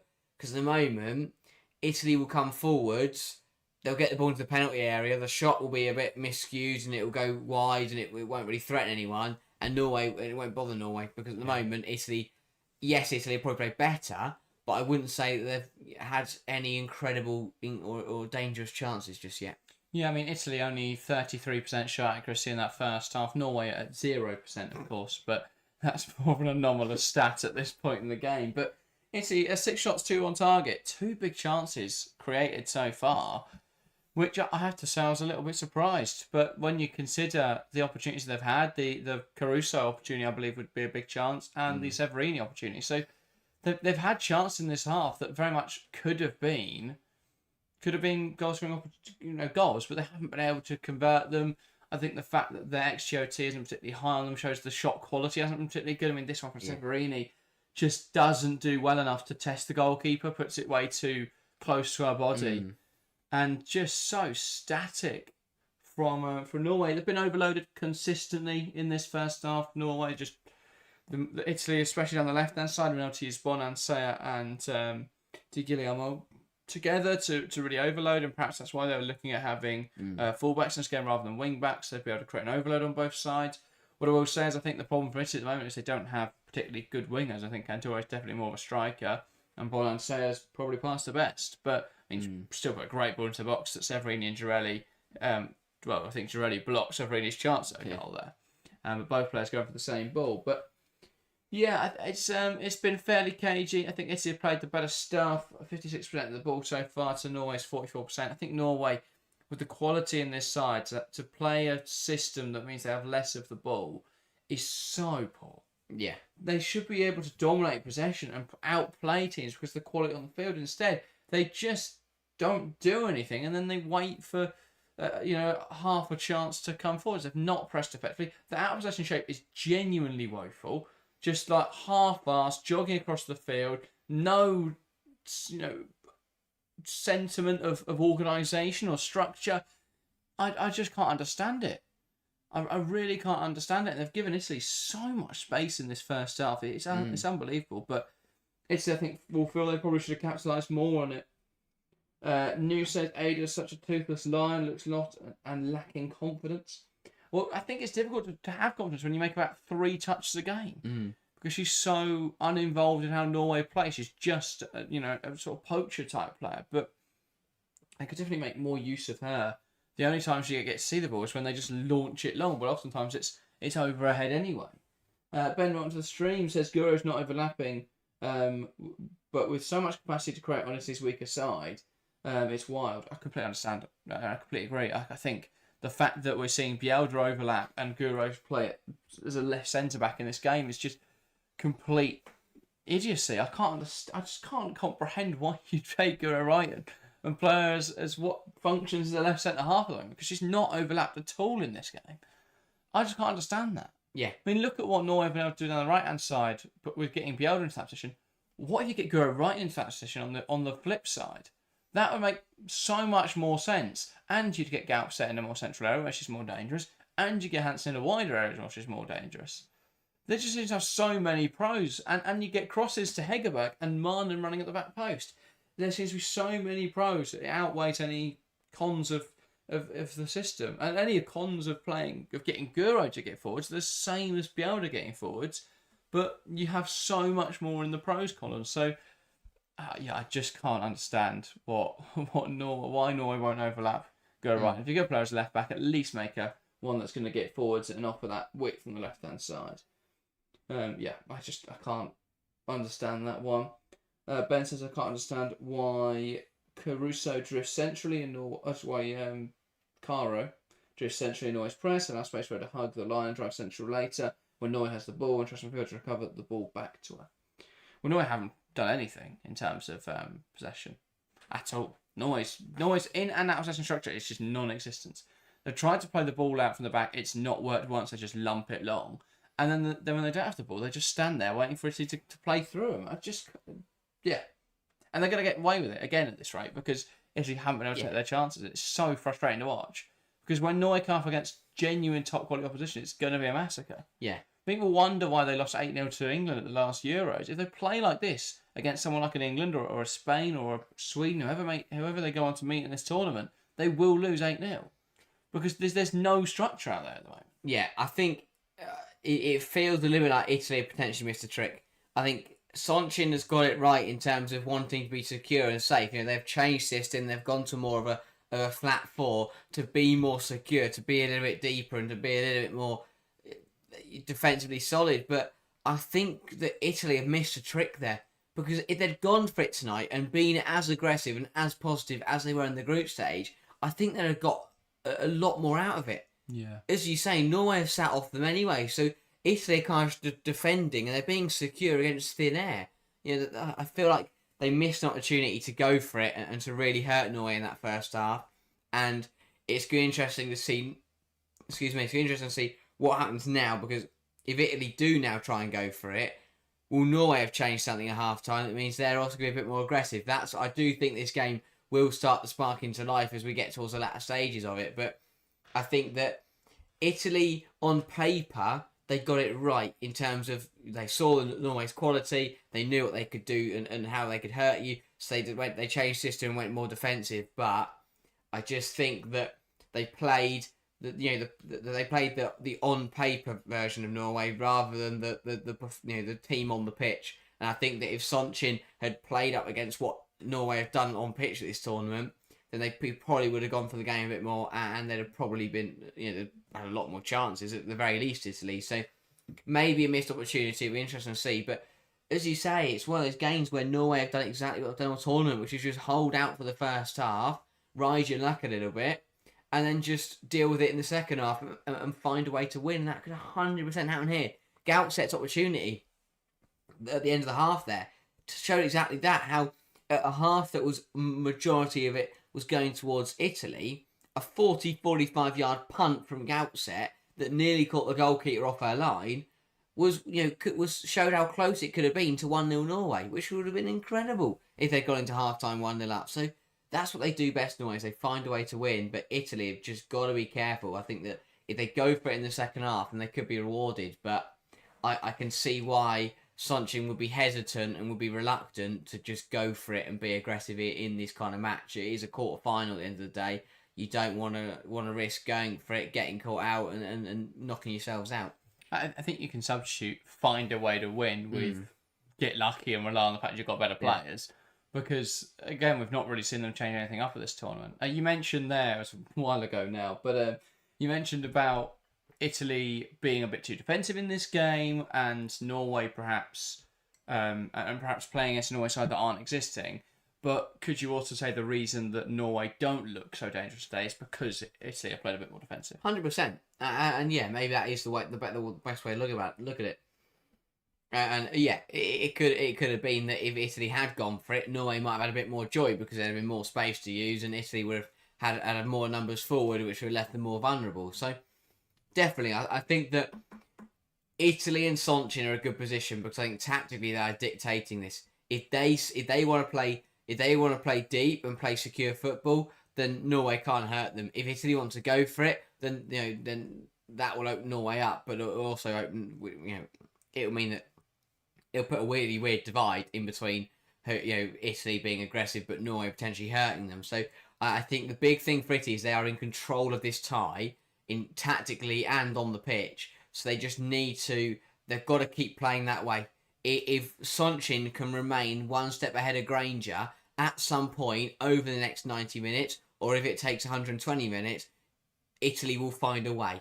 It is up to the pressures on Norway and Granger to find something to win this game. Yeah. And I say Norway and Granger, but usually at this tournament, it's been someone on the pitch stepping up. Yeah, exactly. So it'll be interesting to see whether there is a tweak that we see from the bench that will help Norway out, or whether it will just take a moment of magic from someone like a Hansen to scrape through once again. Can they ride their luck long enough that they get to a point where Hansen is the best player on the field because everyone else is a bit tired, and then she just does something magical? It's basically what we're waiting for now. If Italy are going to win, they've got to get it done before that can happen. Yes. It's the simple way to summarise this. There's a question asking, do you think we'll see Ada Hegberg start up front next season under Jonathan Gerardes? I think we'll see her play some Division 1 feminine games. I don't think we'll see her, similar to this season, I don't think we'll see her start any big games. I think especially with Melchi Dumone and Katoto now as options. I think we'll see Dumone play more midfield anyway, because we know that Gerardes likes to have a very attacking midfield. So I think we'll see her drop a little bit deeper this year. But they've got so many options, Leon. Oh, yeah. It's going to be ridiculous. I mean, it's sort of a lovely problem to have, but they could field two teams in terms of attacking options, and that yet I think their backline looks rather thin. Yeah, potentially so. Especially if France are deeming Renard to not be up to the standard anymore, then it'd be interesting what Leon do. I think we saw in the Arsenal game that she's probably not Champions League winning standard anymore. Is the problem. I don't think Ashley Lawrence is Champions League winning standard. I think Sarah Batch is very good. Tachiane's untested. Sombat's relatively untested. So I do think, because they're not getting Vanessa Gil, she's is she staying at Angel City? Or has she gone somewhere? I know she's not going. I don't think she's going back to Lyon though. So what they do there is going to be really interesting, because it feels like they're just going to have to rely on beating every team 6-4. Which should be fun. I can't wait to watch Leon next season. I think Gerardes will do very well, but the lack of defensive reinforcements, unless they're going to use Engen as a centre-back, feels a little bit interesting. No changes for anyone. Can't sound surprised. Lack of inaction from Norway and Italy keep going as they are, really. Well, Norway are lacking a goalkeeper at the moment. Maybe that's what they've changed. They go, you know what's not working? We've got too many defenders on the pitch. Let's take out the goalkeeper and another attacker. Then we'll be able to break teams down. There's this strand. It's not Bezo. No. Imagine. Alex, saying Gilles signed for Bayern. And I thought she'd gone somewhere, but yeah, I knew she wasn't at Lyon. What are Bayern doing? They're just going to win everything next year. They've had a good window, haven't they? They've had a very good window. But they have missed out on their key targets because they wanted to sign Eula Brand. Didn't get her. They have held on to Clara Buell though. Signed her to a new contract. So that looks fairly strong. Yeah. It will be Norway to get us back underway. Pass back from Hegerberg. And now Norway can get us started for this second half. As it stands, we would go beyond the 90. Both sides have 45 minutes to try and find a goal. We'll see if either side can manage it. Ball out of play for a Norway throw. Would be a treat, wouldn't it? First knockout match of Euro 2025, and we get to go into extra time. I think they could all go to extra time, apart from Spain, Switzerland. Well, that not to ruin the any prediction or anything, but there is a chance that is the kind of game where it goes to extra. Switzerland hold on for 90 minutes, go to extra time, then Spain win 3-0 or 4-0 in extra time. The only way, there's no way that game is 0-0 at full time for me. Or like 1-1 or something, and then Spain win like 4-1 in the end. But I think if Spain score, they just score again. So what they've got to do, Switzerland, is score and not let Spain score. Yeah. Easy. There you go. Yeah, lay it out like that. Norway with a corner now. And it's Narsoon over it. Narsoon's got to be careful this half. But that, for me, is such a walking red card. Yeah. Her on a yellow with Italy's counter threat. Here's Hansen. Wants to take on Cantore. Another ball into the box and another Italy header away. Italy's players are going to wake up with a concussion in the morning with the amount of having to head away Norway long balls and crosses. It's all they've done. It's genuinely all they've done. It's like, I don't know Granger's credentials coming into this, and it may feel a bit harsh, but the setup is non-league stuff. It's kick and rush, it's swing a ball into the box, it's get it in the mixer and our big lad will score. It's not top quality, elite level football. No. It's relying on having incredible players for the standard and relying on being able just to sort of out-muscle your opponents. Yeah. But that's not working at the moment because Italy are also very good dealing with balls into the box. And they're actually trying to play football. Nice stuff from Norway now though. Gap set, tries to cut it back. Dealt with well by Linari, clearing it away. And now soon trying to keep that in touch. He's considered a throw there though. That's what Italy have got to be careful of. All it takes is one Norway move. Lovely play down the right-hand side and a good clearance there to stop that gap set ball reaching the likes of Ada Hegerberg. I'm waiting to see if when Norway come forwards, but that was an intriguing one. Yeah, they've swapped Hansen. Welcome to further confusion in the land of whatever Norway are trying to do tonight. We'll get to that in a moment. Boulanger coming forwards. Engen standing her up. No attempt to block that cross, but it is too close to Fiskerstrand. Why is Graham Hansen playing on the left wing?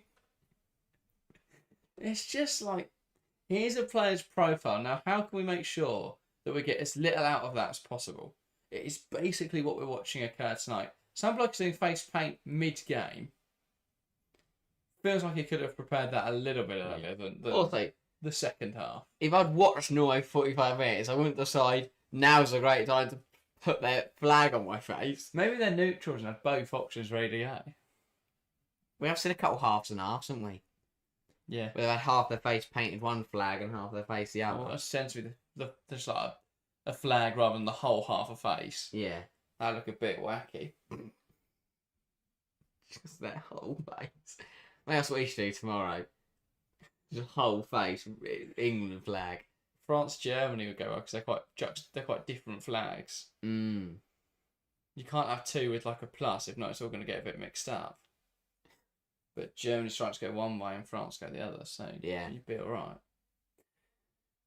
Riveting conversation. Italy coming forwards here. Here's Linari. That's what you subscribe for. If you're not enjoying face paint conversations, what are you here for? Here's Team Guglielmo on this left-hand side. Now Giuliano knocks a pass back to Salvo, almost giving the ball away. Wins it again, though, Italy. Girelli drops in well. Here's Caruso. Options onto the right-hand side. Here's Cantore. Could deliver it here. Cantore into Girelli. Touches it in. Norway 0, Italy 1. Our first goal of the quarter-finals, and it's Girelli coming up big again for Italy. Ball drilled across the penalty area by Cantore. Girelli emerging at the back post and tucks it home well. Just gets the touch onto it that it needed. And that's a really important goal. They had to sting Norway early. Don't allow Norway to get into this half and then get the rub of the green later on. And they've done exactly that. Good ball in from Italy. Girelli finishing it off well. Who else? Who else for Italy was going to step up to the occasion? Very well played. A lovely goal. How easy was this, though, for them just to play through Norway like they weren't even there. 3 passes and suddenly Cantore's running at Guro Reiten and running towards the Norway net. Such poor defending. Just about onside as Girelli. Timed it well. Who gets the foul touch. I think Cantore thought that she had put it in all by herself. Lovely ball in. Girelli definitely gets a touch. And again, stepping up for her country when they need her most. And Cantore has struggled to contribute, but that's a great ball at the perfect time. Yeah. And Girelli with a really important touch. That was very, very needed for Italy to get that goal and get on top. Girelli does well just to touch it home. Brilliant. Now though, it'll be interesting. How do Norway respond? What do they look to do? Yeah. But again, we spoke about where the goals could come for Italy at this tournament, and Girelli is providing what she can. Yeah. And Neuer's backline, by the way, I love. We've spoken a lot this season about how you can play narrow and compact, and then try and limit teams being able to attack in central areas. There's narrow, and then there's Norway having 4 players holding hands in their backline. Yeah. Just and the 2 central midfielders are just in front. So it's so incredibly narrow. The teams just play around it in all of the space that's left. And Girelli thinks she's managed to win a corner there, but the referee, Frappa, hearing none of it. That goal was so easy. They just played through like they weren't even there. Yeah. Just so easy. No, Girelli's not quite got that one right. That is a goal kick. But yeah, just too simple. And again, though, shows why you don't play good right and left back. Because Cantore started running at her and she just didn't know what to do. No. Again, it's horrible misprofiling. Ball long from Fiskerstrand. I don't know why they're playing long ball either. No. Hegerberg gets a flick on, it results in nothing again. At least if you're going to get Hegerberg to head it on, surround her with players that are going to try and get the ball off of her. And they're going to do the same again here. It's the out to the right hand side, ball across the box.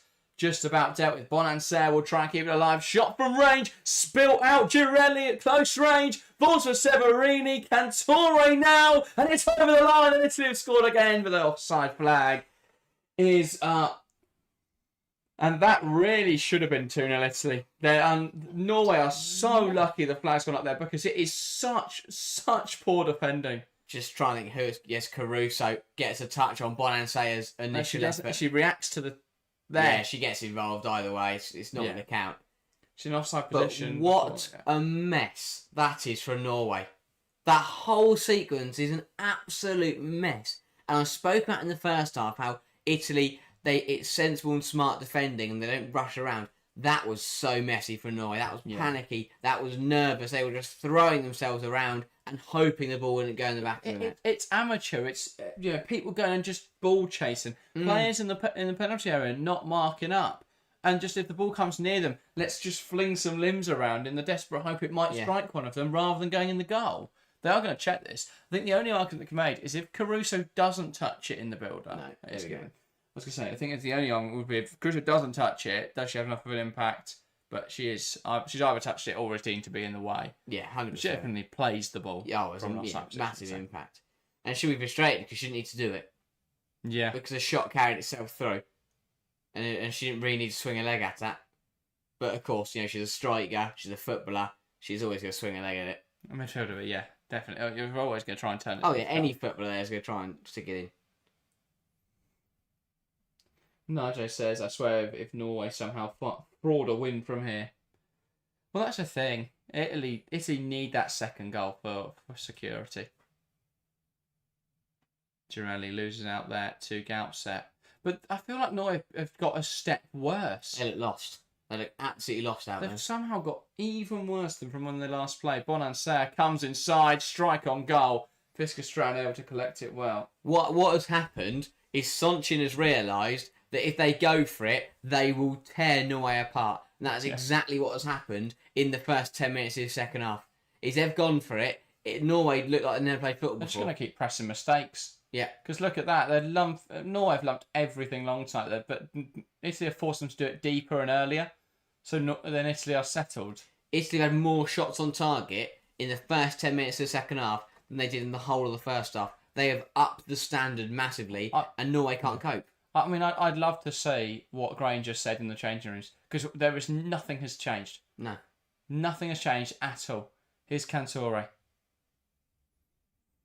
How you can look at that first half and there's nothing meaningful, no subs, evidently no tactical direction. The one change was Hansen and Gautset swapping, but that was not their only problem. That was not a problem. That's if Granger's still the Norway manager come tomorrow morning, I'd be thoroughly surprised.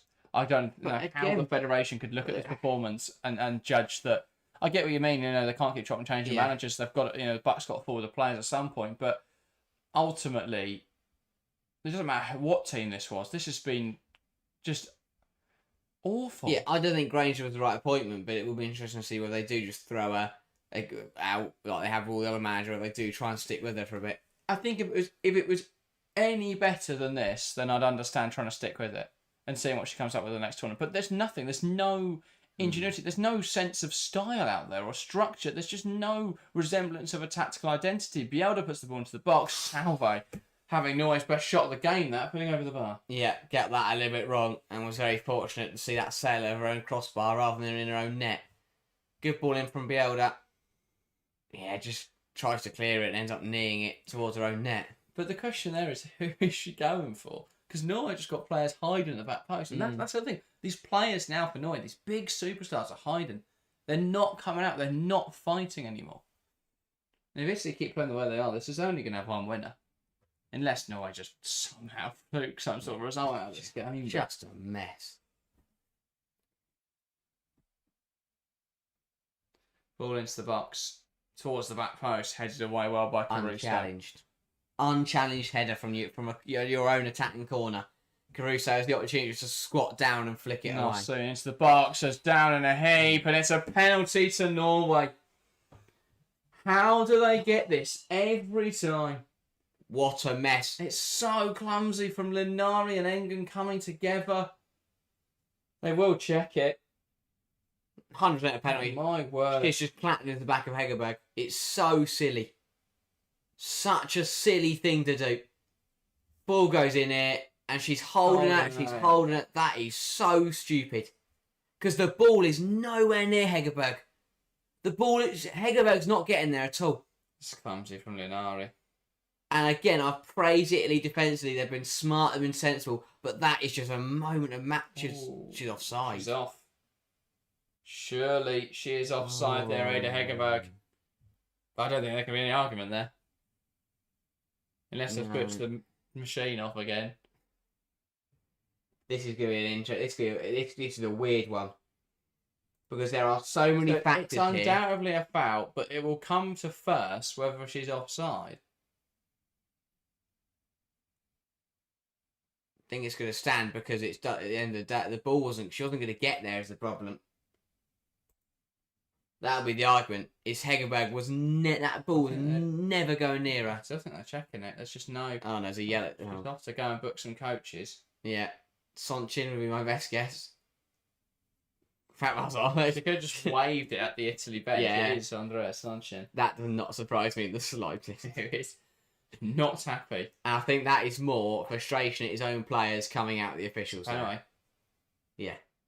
The argument will be is that the ball was Hegerberg was never going to get her there, so her being offside didn't impact anything. Yeah. I think the other argument you could make is obviously you can't be offside by the arm, but if that arm is holding onto a player, is that then in play? Because it's not playing the ball, it's playing the player. This isn't a given. Hegerberg's had a penalty this tournament and she dragged it wide against Switzerland. This is a massive, massive moment, and to bail Norway out once again, it's Hegerberg. Can't afford to miss this. Has to deliver now. Ada Hegerberg from 12 yards, shoulders back, deep breath. Such a poor pen. Wide again. Ada Hegerberg missing the target. 2 penalties at this tournament. Hasn't even hit the target. And Norway were almost bailed out of an embarrassing performance with a penalty. But Ada Hegerberg, not even on target, puts it wide. And Italy breathe a sigh of relief. Wide again. That is such a poor penalty. It's rule number 1 of a spot kick that you make sure you hit the target, because then at least if it doesn't go in, the goalkeeper's had to save it. To do it twice, a player of her quality, to put 2 penalties, to take 2 penalties this tournament, to put them both wide, shocking. Yeah. Absolutely shocking. For the captain of the nation and for a player of her quality to put a penalty that wide is crazy. I think the biggest compliment of Ada Hegerberg throughout her career has been her mentality, has been her ability to bounce back from adversity. But it just feels like she's not as cold-blooded as she once was. That clinicality isn't there. That ice-cold aspect to her game isn't there. And that is a big penalty miss and a big moment for Norway. That could be game-defining.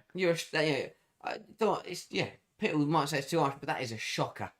I can never putting penalties over the bar is a bit different, because that just means you've panicked and you leant back. leant back to put it wide is just a different level. It's just nerves, isn't it? Yeah. Missing the target entirely. And well, I think Granger's seen enough.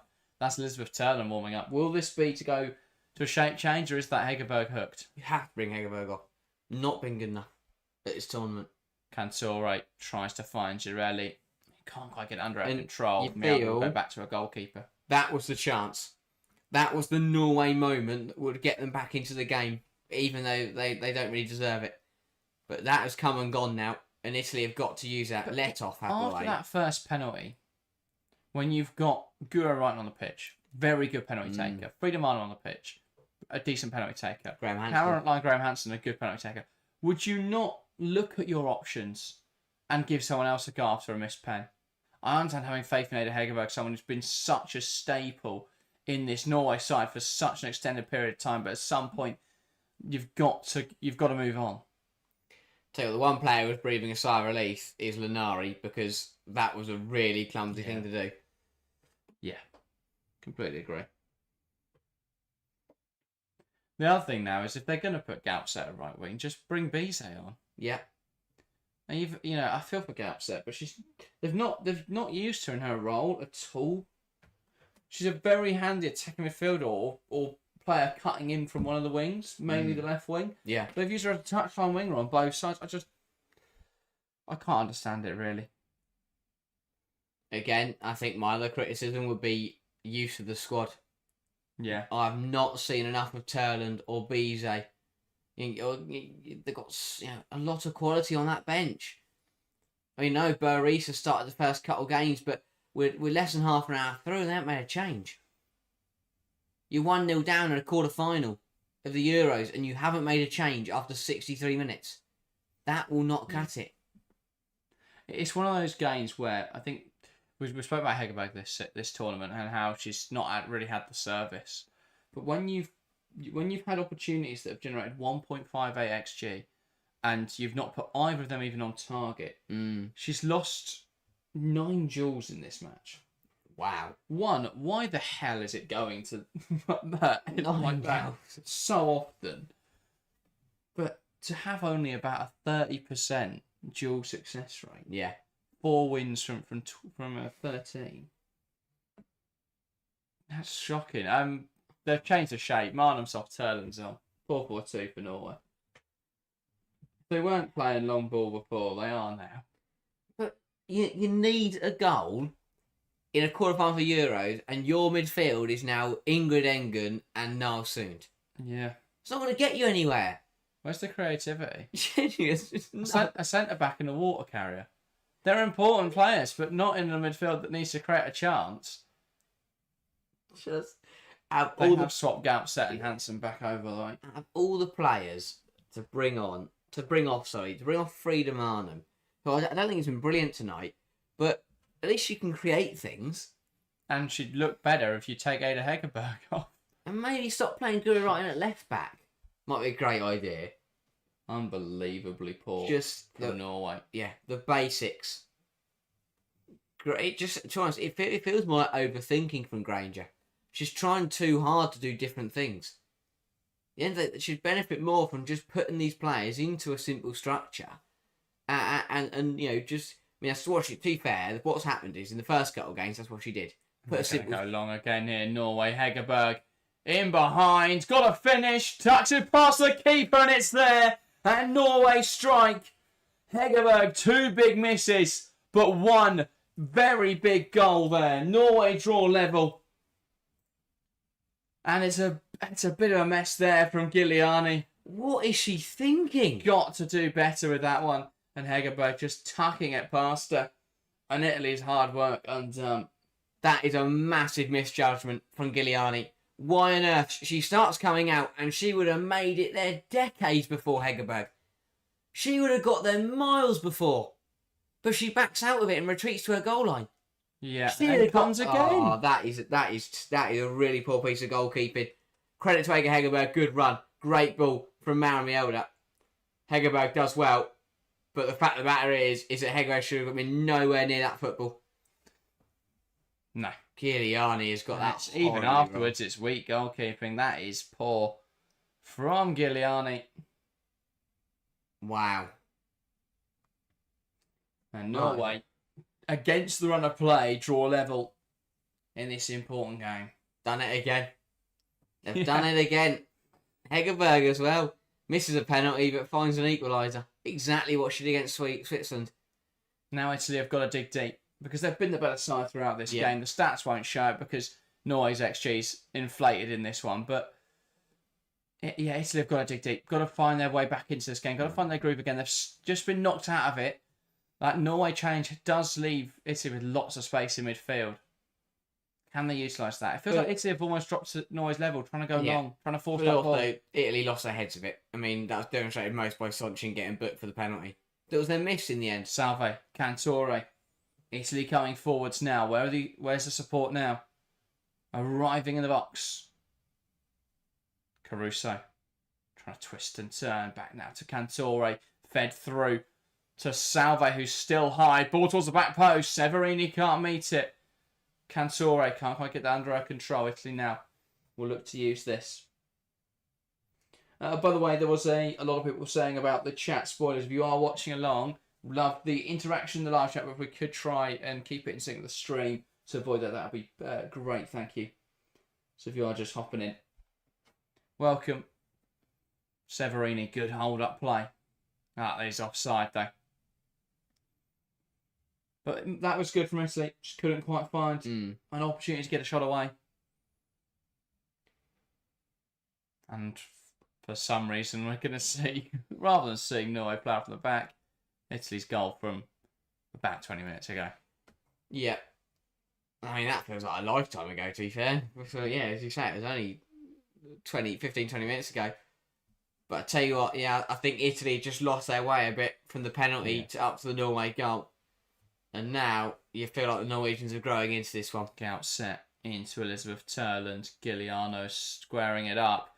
Shot now from Hegerberg. Sent that to the heavens. Another rogue one. Really rash.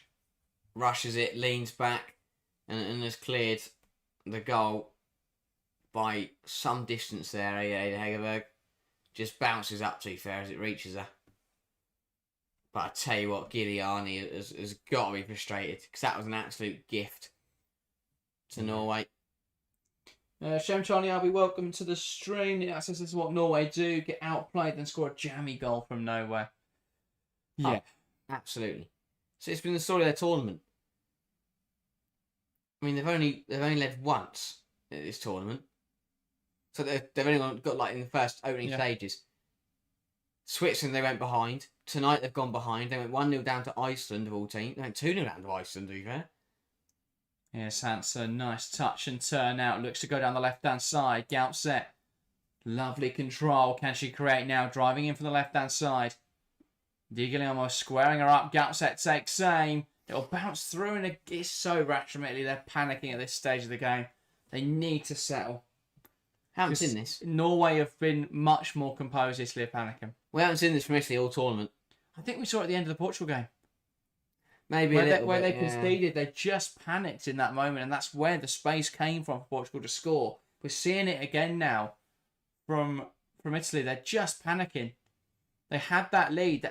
If anything, they needed to wait and score their goal in the 80th minute. Yeah, because that would have given them less time to panic in. But they've just dropped off considerably in the last 20 minutes since they scored. And now Norway seem to have the momentum. Yeah.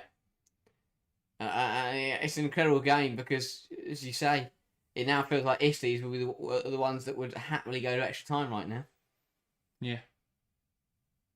You know, we've called Norway's performances inconsistent this tournament. I'd argue they're consistent, just consistently awful, but they get away with it.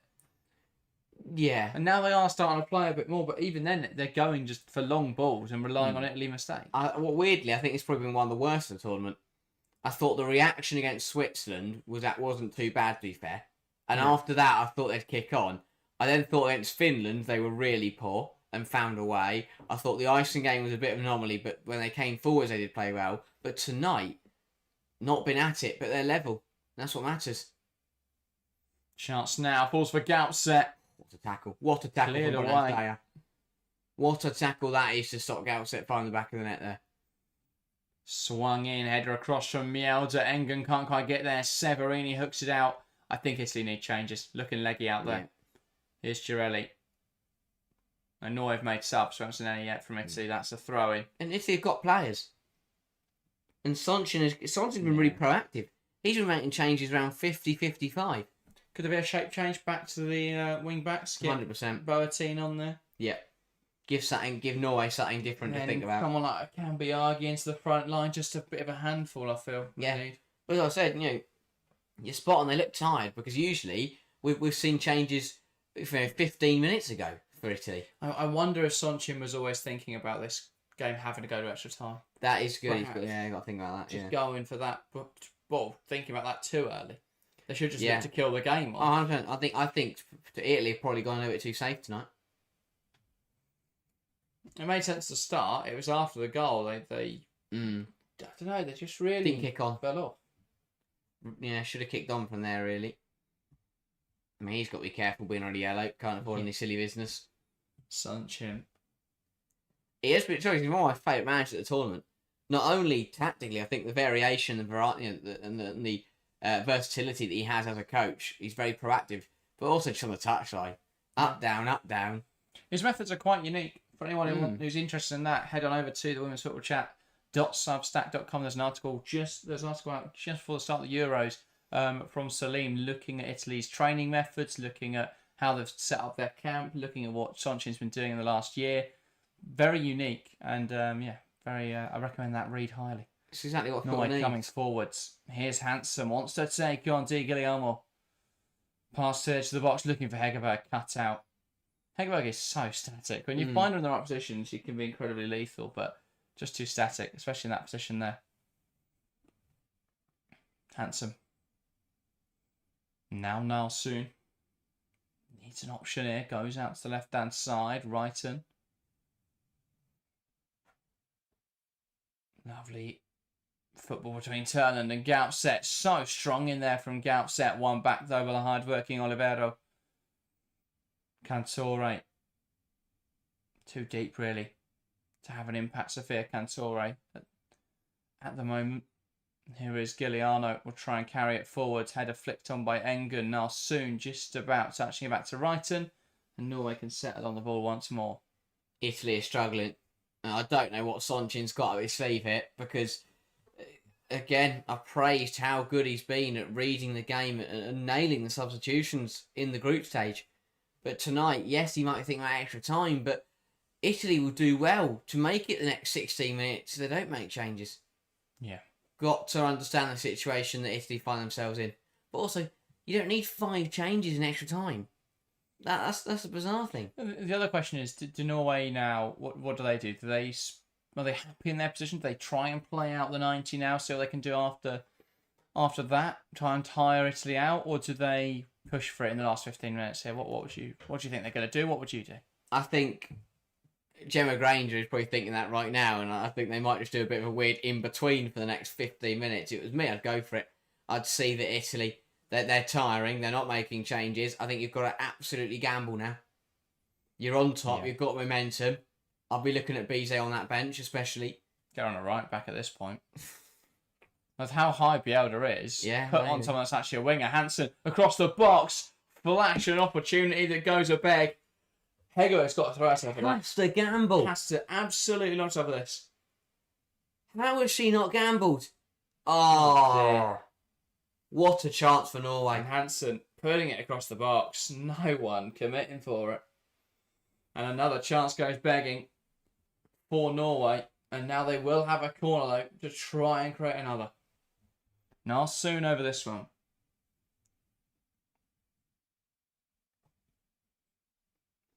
And well, the Norwegian crowd trying to get it going behind the goal. Ball in. Flicked away. Will fall down the edge. It's cleared. Important block in there. And Cantore poking it out of play. Norway throwing. And it's gone. The momentum in this match has swung like a pendulum. Yeah. From Italy being all dominant for 50 minutes of it, to suddenly Norway emerging in the last 25. And with 15 to play, just under a quarter of an hour now, It's gonna be tough now for Italy to hold on. They are now making changes. Greggy coming on for Severini. That's an important one. And then it is Bonansea off as well. And it will be Cambiaghi to come on. So that is an interesting one. Sticking in the same formation. Yeah, Cambiaghi on this right-hand side. Cantore will presumably move to the left-hand side. Greggy comes in to replace Severini in midfield. They'll stick with the 4-3-3. Seeing well there. Linari back to a goalkeeper Giuliani. That's much better communication. Yeah. Now they'll look to play. Greggy pokes it to Cantore. Oh, but are they looking perhaps to exploit the space behind Bielda with Sofia Cantore? Maybe so, but it's changes. It's exactly what Italy needed. Bit of legs, bit of energy in there. Caruso, lovely flick, blocked off there by Turl, and Norway can play now. Engen, Wrighton, forced backwards all the way to Fiskerstrand. How long can Girelli last? That is my biggest question. Can Girelli make it to 120 minutes? I don't think she can. But do they need her to? In terms of, can she... One, they could just sub her off, obviously. Do they need Girelli to score, is the question. But two, can they play her in a more... Just get to stand there and wait. Well, exactly. I mean, she's still got to press, obviously, but do they need her to recover back as quickly? Not really. Yeah, true. Can they just ease her towards the end of the game and then try and put the ball into the penalty area? If it goes to penalties, they need Girelli taking a pen. That's the big thing. But Italy have got a question whether they can get to penalties in their current state. I mean, Italy would love penalties because if Hegerberg takes number one for Norway, that's going up the ground. It's another mess. Yeah. Here come Italy. Olivero. I think the problem is, though, if it goes to penalties, Norway suddenly hold huge favour. Yeah. Because they've got so many players who should... I mean, Hegerberg should normally be a great penalty taker. Wrighton, Marnham, Hansen. That's four of your first five that are all... They all take penalties at club level. And that's the thing, is it's one of those where this game is slowly, and especially as well, because as this game goes on now, approaching the final 10 minutes, it becomes less about technical ability and more about physical and mental capacity. Who's got it in them, in the tank, to go for right to the 90? Cambiaghi. Trying to play that through the lines. I think that had to be lifted, if anything. I mean, that looked like a tired pass, but she's been on the pitch for 5 minutes. So it's definitely not, it's just under hit, really under hit. But yeah, this is all about who has still got energy in the tank, who has got that ability to keep going and to keep running after that football. Flicking it in behind, one back by Italy now. They'll look to play Giuliano. Girelli dropped into midfield, by the way. Don't mind that. Much more of a deeper role, potentially. Looks like Cambiaghi's gone beyond. I mean, yeah, the way Girelli is hobbling up towards more of an offensive. That's what they need there. Just get in the penalty area in the right time. Cantore went for glory. And that's the problem. So putting out the ground. You've got Girelli dropping in. You've got Caruso's there, just telling everyone to take their time on the ball and to protect it. And then Cantore has decided to take a punt from 30 yards out. Yeah. Could they have got a shot away? I mean, could they have fashioned an opportunity potentially? But is it worth getting a shot? Usually. And by the way, huge attendance tonight here. A sold out stadium in Geneva for this Norway-Italy game. Incredible attendance, to be fair. I haven't seen an empty seat. So, it makes sense. It's not like the Club World Cup going, oh yeah, there's loads of people here. There's about three. I'm now an empty seat watch. So, Giuliani. Across to Linari, now to the left-hand side with Di Guillermo. Can't quite keep that in touch. Good pressure from Norway to force a throw in. You may have heard a grumbling there from Harry as a Mexican wave begins to wrap its way around this stadium. How? When the game is so tight, how can we're sitting there going, tense final 10 minutes, locked in 1-1 in a quarter-final at the Euros. Woo! just taking the mick. It's been a brilliant game of football. It's all about the kick-off and spark into life. It's really really incredible football game, going right down to the wire, and there's some Oh, it's just beyond me sometimes. But big, not Italy big. 10 throwing minutes now. on Massive the 10 far minutes. side. Di Guglielmo. Where are we at subs? Norway made 1. Italy made 2. Lots to come, but Yeah. if they go to extra time, that's when they'll start to really roll on. Mm. Actually, Marlon subbed off, can't take a pen. Very true. Paterno can also take penalties, so. Cambiaghi, good hold up, poked out of play by Tuva Hansen. And again, I tell you what, the Italy subs have come on, and the pendulum is just starting to balance out again. Yeah. It's gone from Italy desperately holding on and wanting penalties to suddenly they look like they're starting to come back into the game. This is why we love football. Because now it's Italy with a corner, and they're the ones who are starting to try and ramp up the pressure. Yeah, indeed. Time running out for both sides now.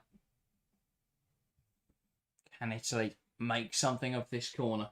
Girelli again, just lurking in the middle. No, that's the ball to the edge of the box. Caruso will strike it. Oh. Not a bad routine. Just couldn't quite hit the target there, Ariana Caruso. They don't mind it. Italy knew what they were doing there. They just drew everyone back to give Caruso time. You probably have to take a I was going to touch. say, could you take a touch? Tell you what, How for shin as well. If that's dropped the boot, I think that might have been in. the fact she shinned that and got that close, she watched that well. That was a very difficult ball to get in there, but she didn't hit it too badly. There may be a pause in the action here because everyone just seemed to have walked off, but we haven't seen anything. No. Just watching about that Hegerberg penalty. Absolute shocker. And then the poker past the keeper. Just about rolling home. Yeah.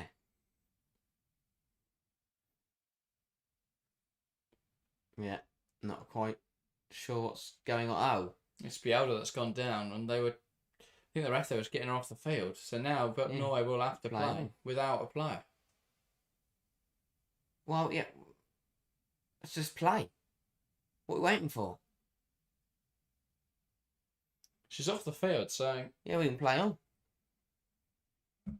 Norway reading a change, but we should, yeah. Frappart should be getting this game going on. Shouldn't be waiting for her. it's very kind, yeah. But There they you are go. now going to have to play. Norway send it forwards. So can Italy take advantage of having a numerical advantage? Mm. Lisa now soon's dropped into right back. And I think it is. Yeah, Hansen's just dropped in a little deeper and they're going to play a 4-4-1. We always knew this tie was going to be tight. Yeah. You know, a lot of divided. I mean, even us, we were split as to who was going to win.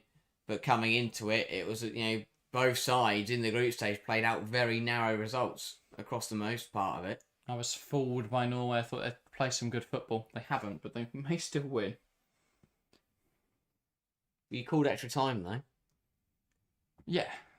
But you did say 1-0. I've always felt, I felt like from when we were doing our video, I can't remember what I said in the video on Tuesday, to be honest. I said Italy would win. That's yesterday. It's been such a week, hell of a week. But I do. Sorry, Hell of a week. It's Wednesday. Exactly. It's a hell of a month. Big 3 days for you. But I've always felt because of how tight these sides are and the way that Norway just get away with it and the way Italy don't kill off games, always felt like this was going to go to extra time. Here's Galp set. We're not there yet. I wanted to That's say very that. True. Time for a bit of late drama. With everything else I've said so far on the stream, it immediately gets disproven, so there may be a goal now. Here's Galp set. Trying to go inside. Olivero standing her up. Ball to the edge of the box. Ingrid Engen could hit it here. Does go on towards the back post. And it just bounces wide. Not bad at all, that, from Engen. Just as it felt, Italy was starting to strangle back control. Norway coming forwards there. Oh, it's so end to end. It's exactly what will happen if it goes to extra time. It will turn into basketball stuff as players start to tire. But I think it's that mix of fatigue kicking in, but also desire overtaking. Obviously, I think, again, this will be nervy for the final few minutes. Yes, you're trying to come forward. So that looked like Cambiagi was fouled. And that will be a free kick. Ooh, Brighton pulled her down. at all from Hegerberg or from anyone. Brighton's furious. Fred Bar's just going to ignore it all. And a change coming now at left back. They're finally going to get Bielda off. He did go back on just to fill the position, but clearly struggling with something. Indeed. So, Taya Bielda forced off through injury, and Volvic will take her position at right back. This is difficult, to be fair. Time to come into the game as a defender, because you cannot afford to make an error. Giuliano, Salve. Giuliano. Options to the right-hand side. Tries to find Oliveira. Great anticipation from Guro Wrighton. Where are the options now? Pass inside. Hegerberg touch and turn. Looking for a teammate. Just managed to poke it on there to Lisa Nalsoon. Now it's Volvic. That ball went the wrong way for Italy. They tried to come down the right-hand side. Got pounced on. They had so much space down the left. Into get upset. Nice pass down the line. Tidy turn from Turland. Looking for support. And Girelli picks off that ball. I think Tuva Hansen's lucky to avoid a foul and a yellow for that. And the referee will now suspend it as Girelli's down injured. That, for me, she got it wrong. Girelli got in between her and the ball. Great anticipation from Italy's veteran striker. To be fair, Tuva Hansen won the ball. They just came together afterwards. It's a great tackle. Yeah, she's done. It's smart from Girelli. Really good play. Again, a good sign of experienced forward play that. But Hansen does well to not get caught out by it and just to take the ball away and play on. Well, having received treatment, Girelli will have to go off for a moment. Sanchez readying more changes though. Shuffling of the substitution cards is going on. And that is Martina Piemonte. So I think we'll probably see the end of Girelli's night anyway. Or they're going for it. We'll find out shortly. Here's Galpsat. Now, this is the problem, obviously, with extra time looming. Is you end up with the end of this 90 minutes when neither side wants to go for it. Because if you go for it now and you don't score, or neither side scores, either you open yourself up to being countered if you go for it, or neither side scores and you end up coming out in the second for extra time with like 5 strikers on the pitch or something. Giuliano, that's blocked away well by Nalsoon. Giuliano again into Greggy, manages to shuffle it wide. Now Sofia Cantore, players into the penalty area, waiting for the cross towards the back post. Girelli! Italy have scored! What a ball, what a moment, Cristiano Girelli! Well, we thought they were about to make a striker change, but they don't need to. Girelli with her second, Italy lead for the second time today. Cristiano Girelli heads it past a stricken Fisker Strand. And that's Norway 1, Italy 2. Who else? Who else but Girelli again for Italy? No one else can find the back of the net, but no one can stop Girelli. And again, in the very last minute of the game, Italy have found a way. And it was that kind of game. We said it at kickoff. It was going to be decided, but by which big name, which big game player could step up for their country. And Girelli has delivered tonight. Indeed. Cristiano Girelli.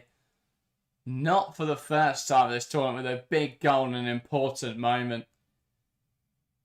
Italy have had 5 goals this tournament. Girelli's got 3 of them.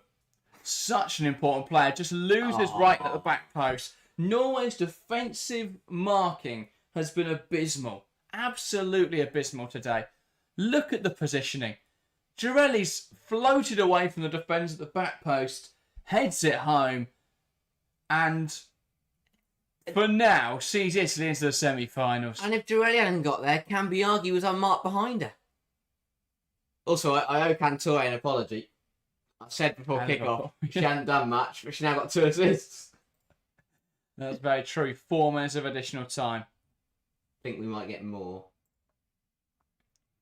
Oh yeah, they want drama. I mean, Sonchi went bursting down the touchline on a yellow card. He was taking as many risks as possible. It's one of those where I think if it was 2-1 a few minutes earlier, we get about 8 minutes of additional time. Yet Sonchin is still making changes, attacking changes. 2 attacking changes. Cantore's gone down, and she's in no rush to return to her feet. And it will be Lenzini to come on and into the back line. Okay, that one makes more sense. Oh, Girelli, so what a header. So that assumes now they'll go 3-5-2. Sonchin looked around for everyone to start running with him. And then ran. Look at him go. Oh, what a header.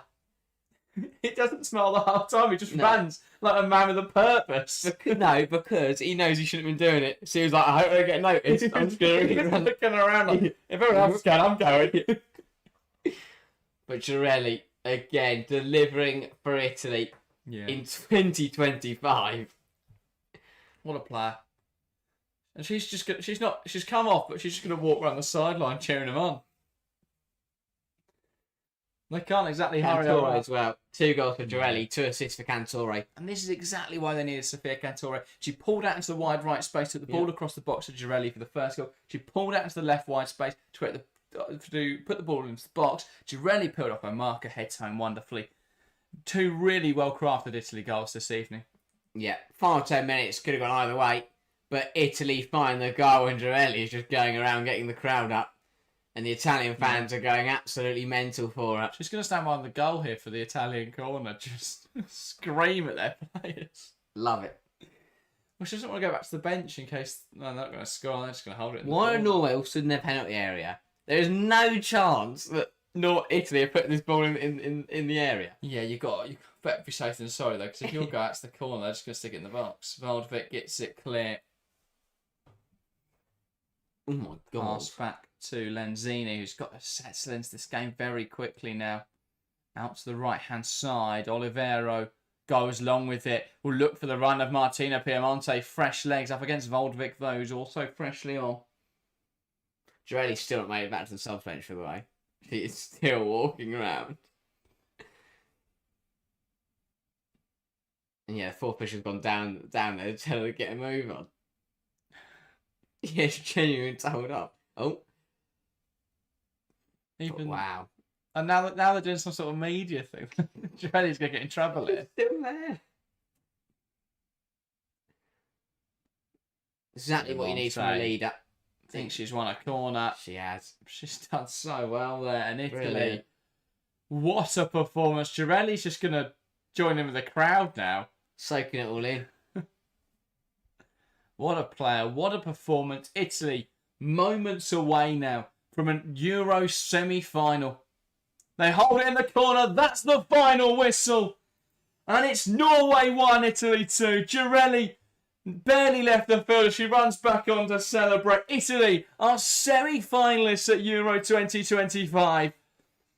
Norway slipped to another disappointing defeat, and it's an emotional response from Italy. They can't believe they're through. What a moment. Sonchin bundled really by his coaching staff. The players take to the field to celebrate. And the expressions on the faces of Norway's stars of utter disappointment and dejection. Another year. And another time when Norway couldn't quite meet the standard required. Incredible stuff. We said at the top of the show that tonight presented a massive opportunity for one of these two sides to do something special. It presented a chance for two sides who have disappointed in recent years to go on a brilliant run and to reach the last 4. And Italy have taken that opportunity and in brilliant fashion. Yeah. A Girelli double with the winning goal coming in the 89th minute. And Norway can't believe it because they know after being grouped at the World Cup, after being disappointing, again, shocking in 2022, this presented a chance for Granger and for Norway to really... They got out of the groups and they did well. But in a game against Italy, this side of the draw looked to be good for Norway to go and try and go on a brilliant run. but they've fallen at the first hurdle of the knockouts, but take nothing away from Italy. As they said, as Caruso said in the pre-match little edit that she did, that they're disappointed at the last two tournaments. They hadn't hit their objectives, but they've come into this year's Euros, and at the moment they are exceeding expectations massively. And credit to the team, and credit to Sonchin, because he has got it right every single step of the way at this Euros, and he is a massive part of why they are now in the semi-finals. Absolutely. The biggest part is Girelli, because she's the only one that can score for them, but we'll forget about that because she's still delivering at, 38 years young. Girelli. Not that old, is she? Yeah. 35, I think. Maybe. You've had It'd be nice to Cristiano Girelli. But I tell you what a player.